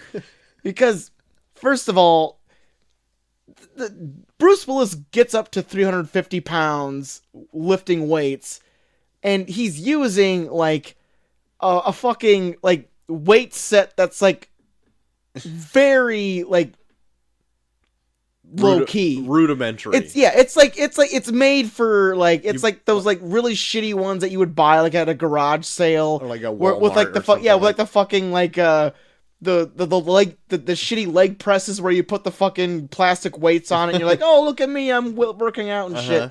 And then like they show the weights that they have on there. That's not like, first of all, when he's doing quote unquote 250 pounds. That is not 250 pounds. I wondered if that was going to be your... There is no way in fuck that is 250 pounds. There is no weight on there. Not one of those plates on there is probably more than 30 pounds. Right, and he has like 6 on each side. And they get relatively smaller as they go down. Like, at best, he maybe has like maybe 150... Maybe... 175 on that bar. Right. Yeah, I believe you on that. And then when he puts the paint cans on where it's like, this is going to be way more weight, that's probably an extra 20 pounds. Right. Right. Like, it's not where it's like, I need to put more weight on, I better put these paint cans on. Or it's like, how many people have you seen walk out with paint cans being like, Jesus Christ, this paint! I'm gonna get fucking yoked up on this paint! Also, He has his son hide behind a wall. Yeah, like he's gonna blow up if he can't fucking lift this weight. I thought that too, because like his son is literally standing like 10 feet away, and he's like, "You better back up. You better back what up. The like, fuck? Are you gonna fucking explode if you can't lift this weight? Are you worried about maybe you shitting your pants so hard you hit him with shit?" And like his son is like terrified, like, oh my god, he's gonna spontaneously combust if he can't lift this weight. Yeah. Even though poking fun at this scene is pretty fun, I was watching it and I'm like, I can't really tell what Joel is going to be talking about when he wants to talk about the weightlifting scene, unless he's going to be talking about that possibly cannot be 350 no pounds. Fuck. Which I definitely believe you. That's not 350 pounds. I've seen like 350 pounds on bars, and it's like, it needs to like, on like a professional bar, which that's not, it takes up like half the fucking space on it with like nothing but 45-pound weights. Right. I still like the scene anyway. It's still fun. Yeah. But it looks nothing like 350 pounds, though. No, it does Unless that bar is made of solid lead. There's no way all those weights are solid lead. And then you just have lead paint. There's no way in fuck. Oh shit. Man. But what did you another thing I forgot in this too is like I knew obviously he has an aversion to water, like he can't swim. It's like, you know what? Secret of my life right now? My dad can't swim. Doesn't know how. So don't tell people. Well, they're gonna try and come out and throw them in lakes. They're gonna find out who your dad is. If anyone out there finds my dad, please do not throw him in a lake. Don't throw Troy the Max's dad in a lake. I'm going to tell you where Troy works so you can find his dad. No! And then you're going to throw him in a lake. It's my biggest fear. Telling people who... That is their most ridiculous fear. Me telling people where you work so they put all together to find your dad to throw him in a lake. Throw him in some body of water. Anyway, I totally forgot that the reason he gets himself in that little pickle is that he's like chasing down like a murderer and possible rapist, I would assume. Yeah, that mom at the end had some shit done to her. Yeah. And I was like, holy fuck, I forgot how dark this gets. Even it does, yeah. Earlier on when he's kind of like realizes he has that ability to see like what's going on, which just can't be like the first time that's ever happened. He has to have that ability. He has, but he kind of plays it off where it's like he has a feeling about people. Like that's why I like that power of his, where it's like it's something you can kind of not brush off, but you can kind of be like, I got like a feeling about people. Oh, so he's got like writes it off as like a hunch. Yeah, like when he does it at the in the line. When he bumps into that guy with the camo shirt, like camo, like moo-moo. It's like, Jesus Christ. Like a camo trench coat.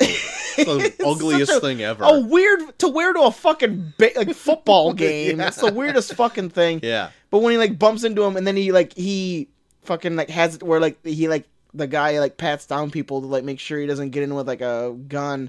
Like how he describes what he sees, I mean, I can kind of maybe see someone. Yeah, like putting it together. That's like put it together where it's like I know people like that, and I got this feeling about him. Just make sure you check him to make sure. Right. Yeah, I felt the same way during that too. Yeah. But then other times when like he bumped into that lady like dragging her kid out of there, and he had that like premonition of her just beating that kid at home. But it was like it was like really faint. Like it was like really like sudden. Yeah. Where it's like it wasn't enough for like he got a full on vision of it. It was just kind of like boop, and then you're like, oh fuck. Yeah. But I mean, still at the same time, like it'd be weird just bump into a bunch of people and then bump into one lady and it's like, oh, she probably beats her kids. I mean, in all honesty, don't we like just like go through like? Yes, I've done know. shit like that too, where I'm like that motherfucking that person does some shit. That She definitely beats kids. Yeah, I know we do the same shit. There's actually an internet rumor that kid being dragged away is McAvoy's character in Split. That'd be cool. It's just a fun little thing to put together. Cool. And then shoot, I had an end point to this conversation, and I've just lost it. Anyway, the murderer in this, when he finally finds out in like that train station or whatever it is. Yeah, like he goes into when he finally figures out that he is definitely like super powerful, then like he goes to Mr. Glass and he's like, well, then you gotta really test this shit out. You gotta really find out like how good you are at it. And then that's when he like reaches his full potential, where it's like people he touches, like he can see like the last really terrible thing they did. Yeah. And this is where it went from like, okay, we're kind of embracing, like right up before this point. Yeah. It's kind of embracing its full like kind of campiness, where it's like, yes, David, you have powers. You should go test them. Yeah. And then all of a sudden, when he's testing them and he finds all these like bad things, it gets instantly real again. Yeah. Because it's shitty real life things. And it's not like super like, this guy wants to take all of the world's gold. It's like, it's like crazy real life. Like you can see yourself like walking through like a bus station and just like bumping into someone and being like, that guy fucking rapes people. Or you're like, oh my god, like, but that's why I like this universe. It's like it still grounds itself enough in reality where it's like, even though you have these supernatural things, it's still a supernatural like comic book style character whose real villain is just us. Like, yeah. We're fucked enough where it's like, you don't need a supervillain. You just need to bump into the nearest guy you find at a train station and be like, you're my afternoon. I'm spending the rest of my day on you because you're fucked. You are a stinker. You're a little rascal that goes into people's houses and fucking murders them. But like even that scene where he bumps into the murderer guy, and the whole scene where he comes up to the guy's door and he's like, well, can I come in? I'm just like, that gave me the fucking chills. Yeah. Like, that is so creepy. Yeah, it wasn't like some raving lunatic just being like, ah! And stabbing him to death. He's just like, I just want to come into your house. And you're like, man, motherfucker. Like, I've had times where like, I like answer the door and like the guy's just kind of off, where I'm like, I really hope this guy doesn't like bum rush into my house and just murder me right now. Yeah. That's especially fucking Jehovah's Witnesses. Those fuckers look like they want to stab you to death. And then leave a pamphlet on your corpse. They want to tell you about the Lord, and they want to fucking wear your skin. That's a Jehovah's Witness. Oh, man. And then, yeah, when he finally follows this dude to the house, and it gets, like, super real and dark, where, like, they got their kids chained up and all that shit, and, like, the wife is not even chained up. Like, they use wire, and then they have, like, the blood... They have, like, the fucking, like, red marks around the wire where you're like, it just... M. Night just finds a way to make the scene to that level where it's like, okay, that's more real than, like, a movie like this. Yeah. Like, the red rash blood marks around the wrists where, like, the wire's tied. Right. And, like... Even, like, the fight scene that he has with him, like, when he comes back from the pool, where there's no, like, fancy karate, it's just a chokehold, and, like, the dude just running him into a bunch of shit, and he just keeps holding on, where it's like, that's how a real fight would go. Right. It wouldn't be, like, this fancy, hi-ya, like, fucking, like, or some yeah, shit. It's just, he just has a fucking chokehold on him, and the dude is just throwing him into shit, trying to get him off until he, like, suffocates and dies. Right. But I think that's what I like about it, where he's instilling comic book ethics into the real world, where like this is a superhero, but he's instilling real life ideals into like how he fights and how he like saves people. Yeah, it's like a super grounded story. That's how it's like so easy to see like how this could kind of happen, like, in real life, even though he's got these weird supernatural, but it's like only slightly elevated supernatural abilities where it's not like far-fetched. When it, like, I don't want to jump to the next movie quite yet, but like it takes a bigger leap in the next movie. Yeah. But it's still, I don't think, completely out there. But I'll save that for our next week. Yeah. I agree with you. Even I feel like it still stays in realism, like how it's introduced when like he comes into the fucking car. But I'll talk about that next week. Right. But yeah, like that's the thing that I like the most about this movie is that like he still, even with all of the crazy outlandish stuff that he introduces with like Sam Jackson being like a super villain, right, and Bruce Willis being like this superhero that's borderline invincible with the ability to touch people and find out the last bad thing they did, he still finds a way to make it feel like a real life world just based on like the things you encounter outside of that. Like this localized thing of Sam Jackson and Bruce Willis are the only two weird anomalies in this world. Everything else is exactly how it is today. Yeah. It's just these two things are the things that you don't encounter in everyday life. Right. And even like Sam Jackson really isn't that out there. He isn't, but he definitely is like an evil genius type. Yeah. Yes. With the things that he does. Yeah, like a megalomaniac type shit, but he I guess you could see like how a person actually could be like that. Yeah. But anyway, what did you think about the pacing of this? Because it does have a slower pacing, but do you think that hinders the movie? My thing is, I love every aspect of this movie, but the acting. I feel like M. Night Shyamalan, especially at this point, like I think he's gotten better over the years, especially when he had like his comeback when he did the that movie about like the weird grandparents. Uh-huh. He's gotten better at it, but I feel especially back here, he really rode off of that success of The Sixth Sense that he never really found out how to direct actors well. Okay. Where they only have like that drawl kind of whispery, like they never really show emotion to where it's like it stays interesting. Mm-hmm. I think he's a good director in terms of like the shots that he gets. Yeah. There's some really cool shots in here. Even like the shot when Elijah sees his first comic book, he sees it upside down and the camera keeps it where it's upside down, where it kind of gives you that idea that his ideas of what he's going to read in this book are going to be skewed for like the rest of his life. Mm-hmm.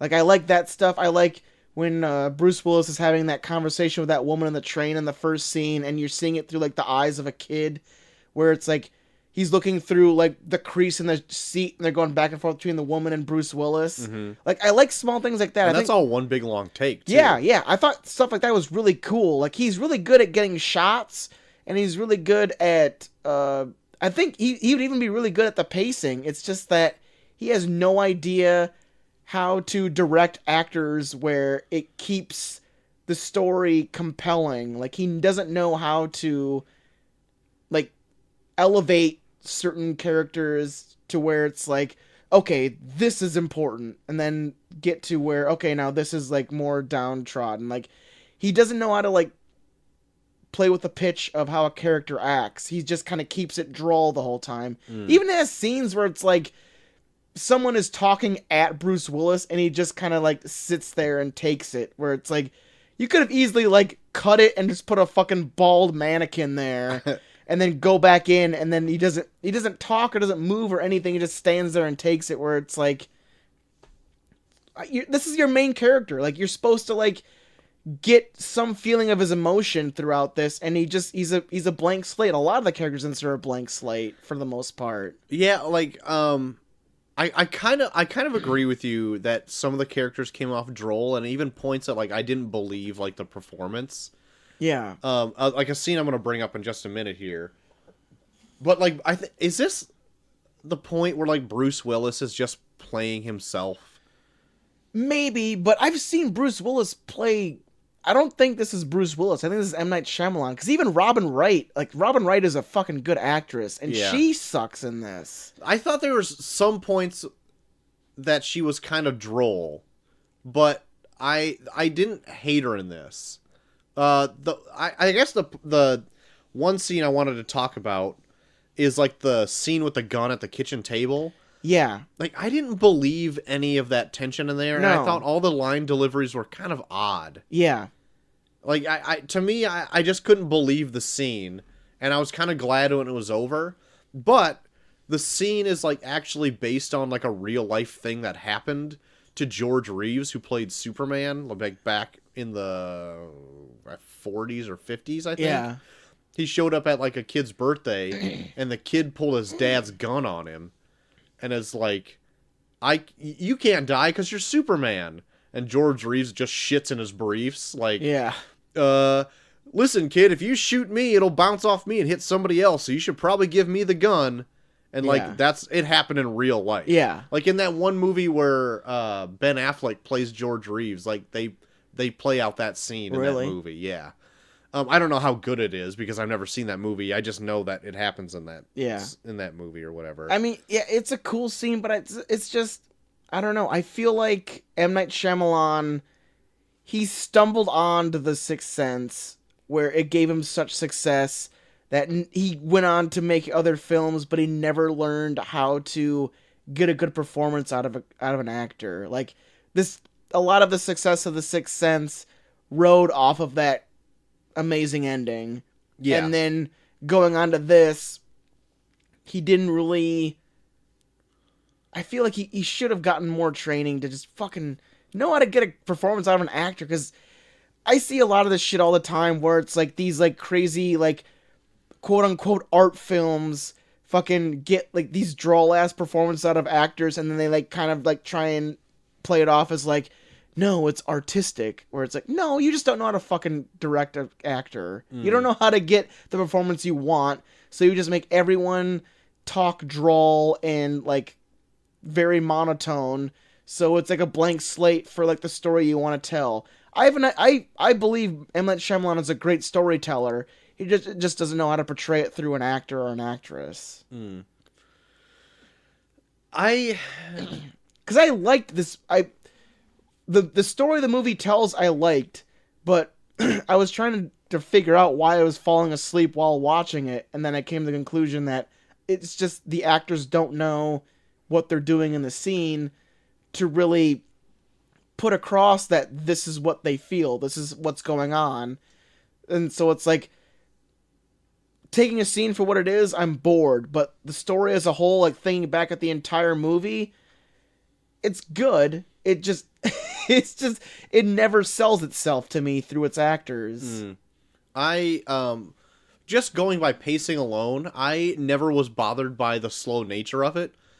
I'm not bothered by slow movies. I just want something I can invest in. Yeah, and nobody gave me anything to invest in. Yeah, and I can't see, to me, like, I don't know if I'm gonna believe so much that for Bruce Willis instance, for example, like, or if he's at this point kind of like, I'm just gonna play the character I always play, and that it's kind of a shame that I can't tell what is what. Yeah.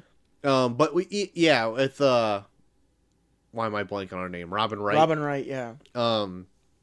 I did feel like sometimes she came off a little flat too. Yeah. But but then at some points they're not really at the best of points in their lives. They're like possibly going through a divorce, maybe. Like they could have played this up really cool, where I felt like the reason why their relationship was falling apart was because Bruce Willis can't be too close to somebody, because he has that thing where it's like, if you touch someone, you can see the terrible shit they did. Mm-hmm.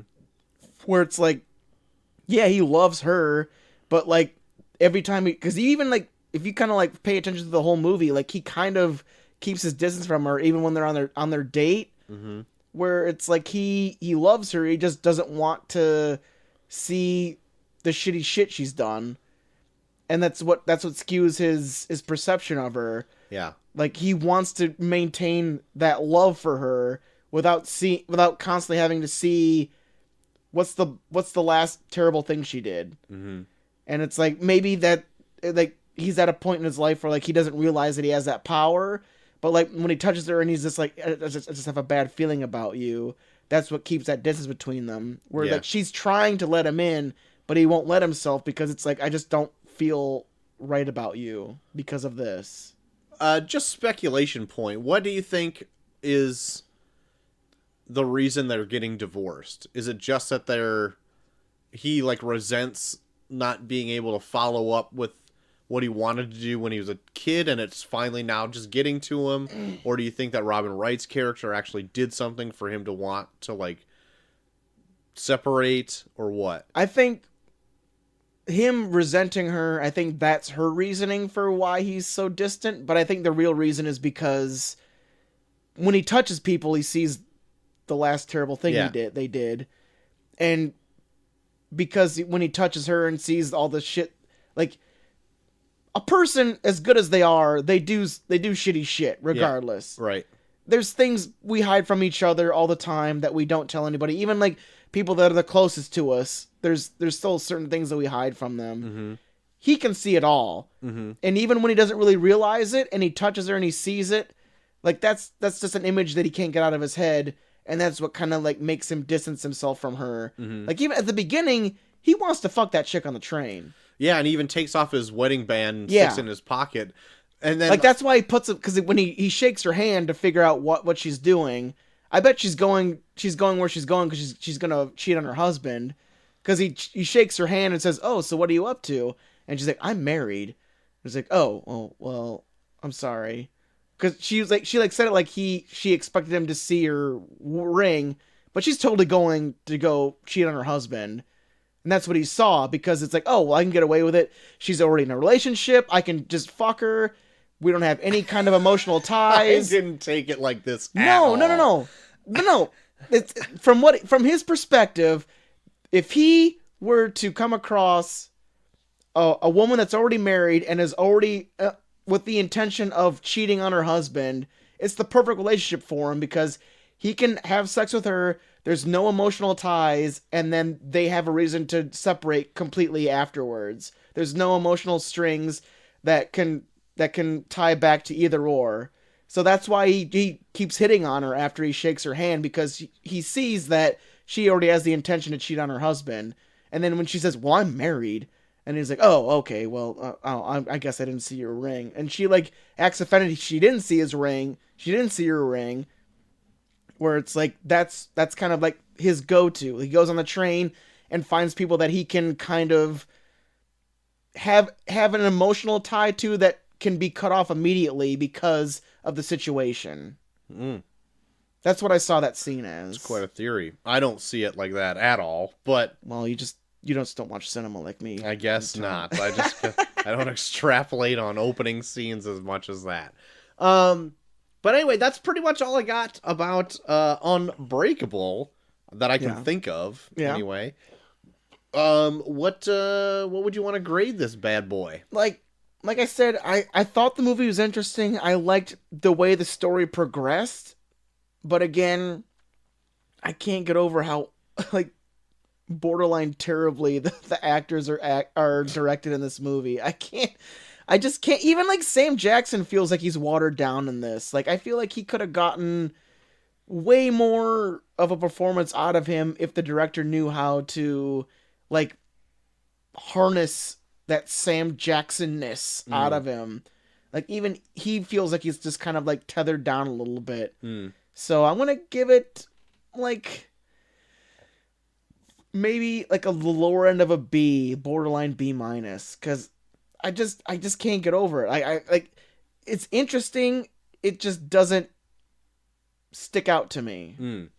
I think it's resonated me like with quite a bit more. Like, I don't know if I completely agree with the not being able to direct directors. I know when he made this, he was not as seasoned. Yeah. So that could be a chunk of it. This makes me want to go back and watch The Sixth Sense. See, I'm going to piggyback on that for a second because The Sixth Sense is also kind of like downplayed a little bit too. Yeah. And I wondered if he wanted just the kind of the same kind of tone for this. Yeah. And he kind of just said, hey, did you see The Sixth Sense kind of be like that? Yeah. So I don't know if that's true or not. The acting only got to me in like a few places. Otherwise, I thought it was fine for what the movie was. The pacing didn't bother me. I kind of like the slow burn of it, and then you learn about David Dunn as it goes along. And I'm just a fan of comic stuff, so like that also adds in. So I think I like this more than you, but I'm gonna give this a fairly high grade, but I'm teetering on an A-. Okay. I really dig this movie. Yeah, no, I get it. I liked it for what it is. It's just I can't get over the droll, just monotoneness of people talking. Yeah. The whole time. That's fine. Different strokes, man. Whatever, dude. Whatever, man. Like Die Hard's Christmas that's movie. totally like your opinion, man. We're gonna fight about this. I'm done fighting. I don't We're gonna care. BVS this shit.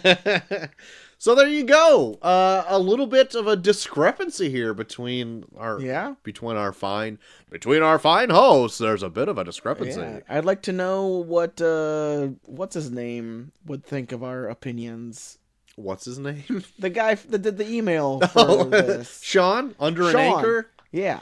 Well, I know he really liked it, so I'm assuming he's going to be more upward towards me. Not to gang up on you, but it is a gang fight at this point. No, Sean, check out the movie again. See if you... Yeah, revisit this bad boy. Revisit it. Get back to us. See if you either side more with T-Max or with me. I'm not saying I hate the movie altogether. Right. I didn't take it as that. I'm just saying there's things that just kind of rub me the wrong way in terms of the acting. I feel like you're trying to defend yourself, and I'm not trying to... Look, man! Oh shit, I pulled a gun! Oh my god. Don't shoot me. If you shoot me, I'm going to New York. So did you get into anything else besides Unbreakable this last week? Well, me and Molly watched Roma. I already brought that up earlier. I saw the film Assassination Nation. Oh yeah? I brought this up a while, I remember we brought this up in a trailer and you said that you didn't even want to touch it because it looked like, as you like to say, shock value schlock. Oh, kudos to me. I like that term. I don't remember this at all. It's like that movie about a small town where people are using social media and then all their shit gets leaked, and then I don't know. They go crazy and start killing each other. Some classic shock value schlock. There you go. But Got it. I actually really enjoyed it. Okay.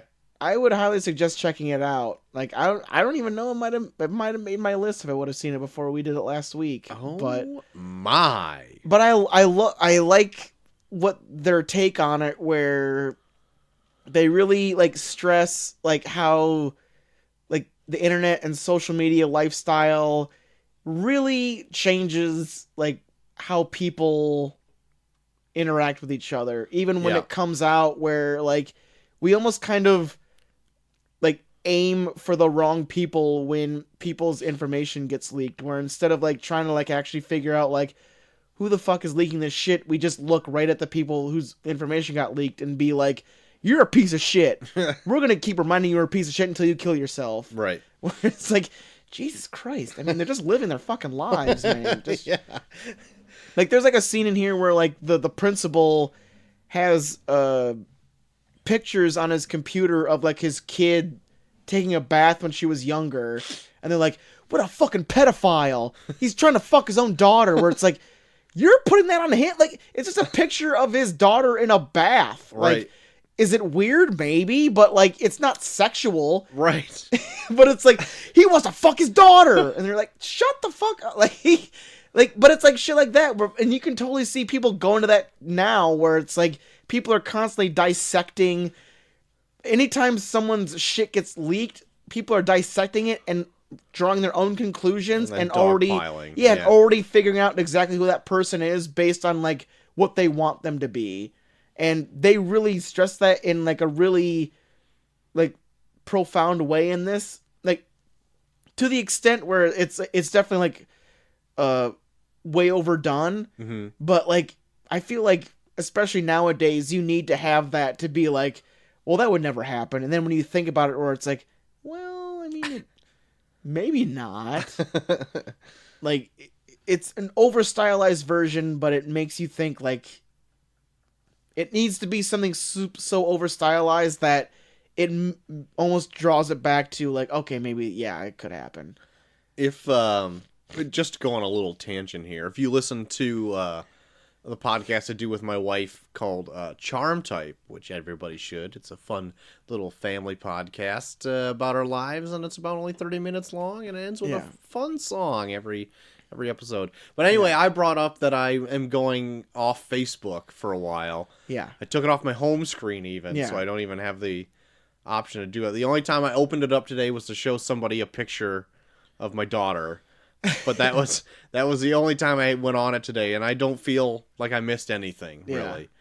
So it's a good experiment. I'm actually going to try to keep track of how many times I go into it. It plays a lot with like super toxic masculinity that we have nowadays too, where it's like the main people that you follow are like these four high school girls, where it's like they're in high school, they have enough of a reason to be kind of naive and kind of like fall into situations, but yet like the things that are proposed by these like 40, 30, like late 30s, early 40-year-old men for them to do gets put back on them, where it's like, well, if you didn't dress so sexually, then they wouldn't have been tempted by you, and then it's all put on them, where it's like, fuck you if you're just some douchey horn dog fuckface that wants to like it's not on them. You're just a fucking pervert, and you're just trying to find a way to skirt your responsibility to make you seem like not less of a dickhead. And so they really like play that ahead. I liked it.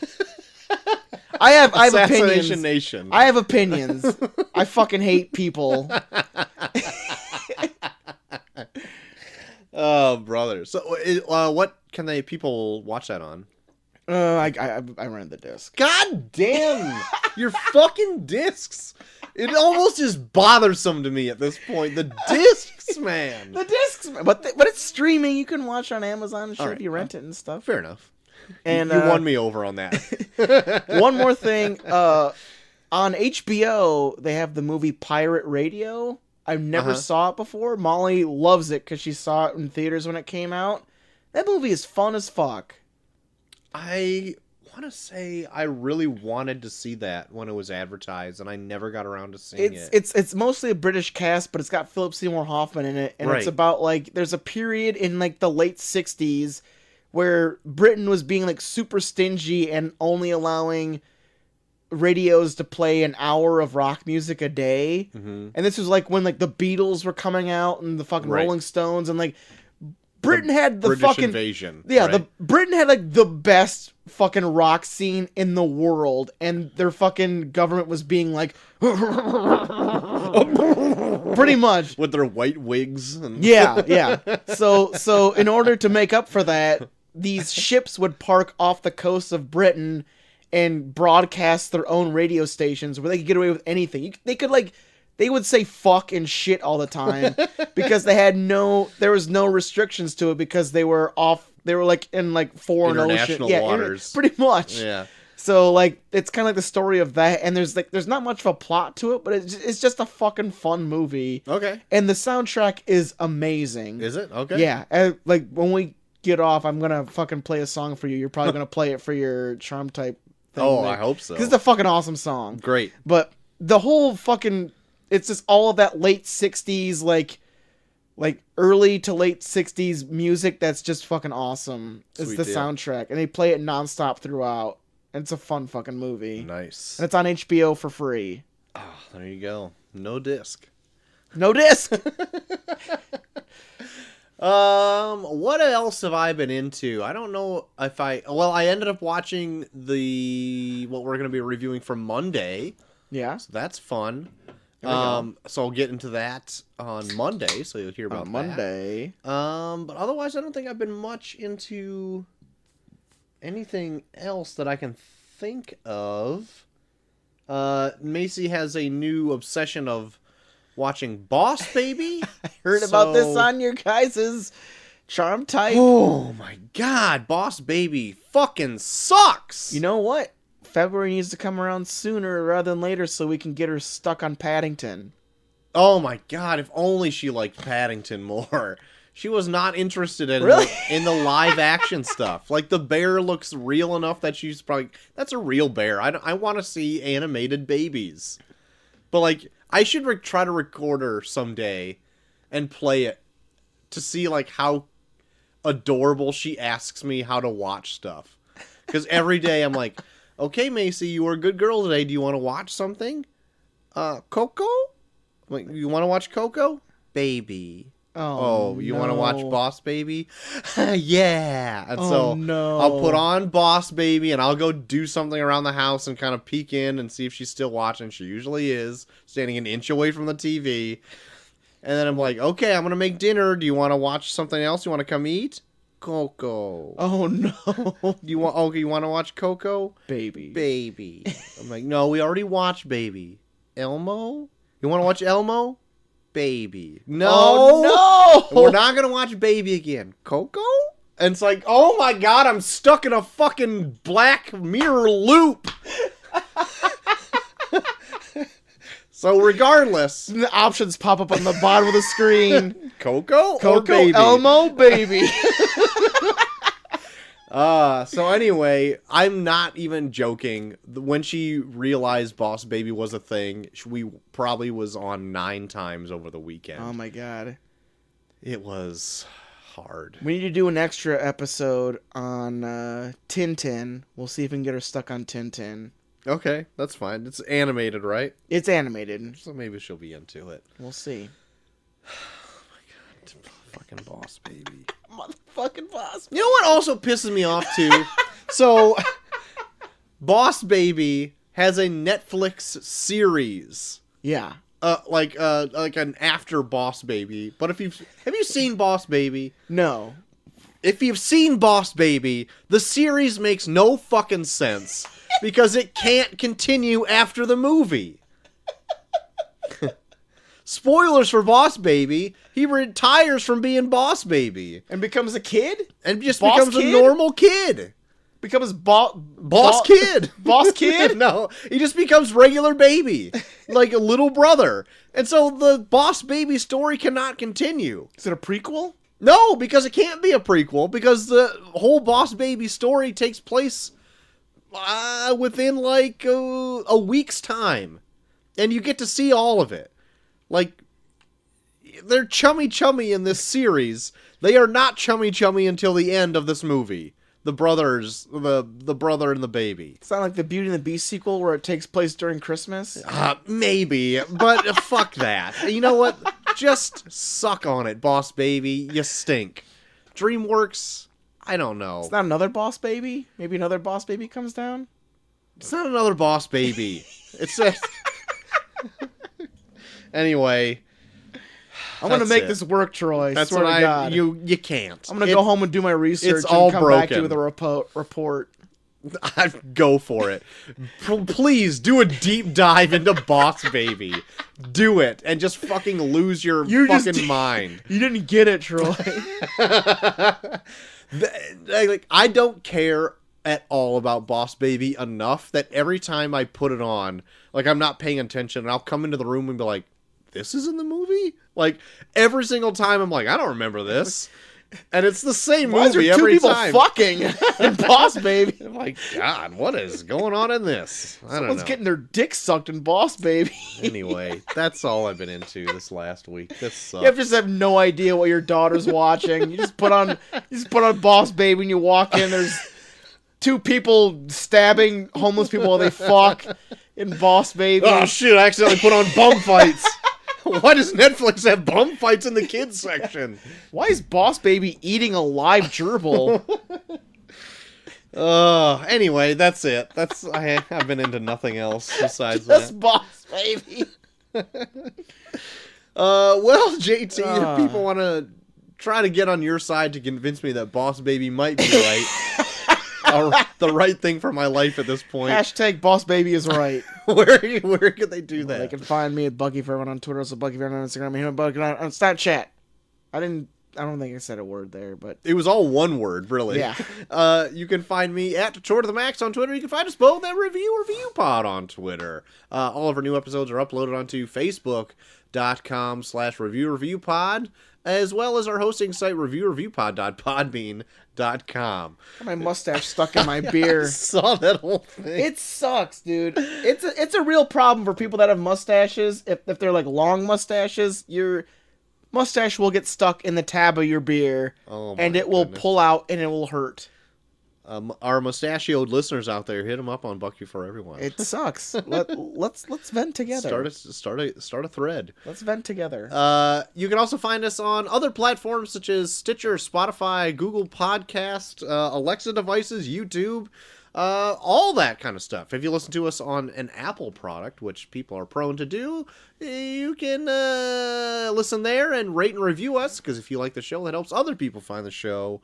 And if you want to write into the show, like our good pal Eric, and Under an Anchor did this last week, you can do so at reviewpod@gmail.com. Oh, yeah. Coming up on Monday, JT, we already kind of teased it. I just finished it the other night. We're reviewing Bandersnatch. That's right. We'll talk about what endings did we experience. Oh.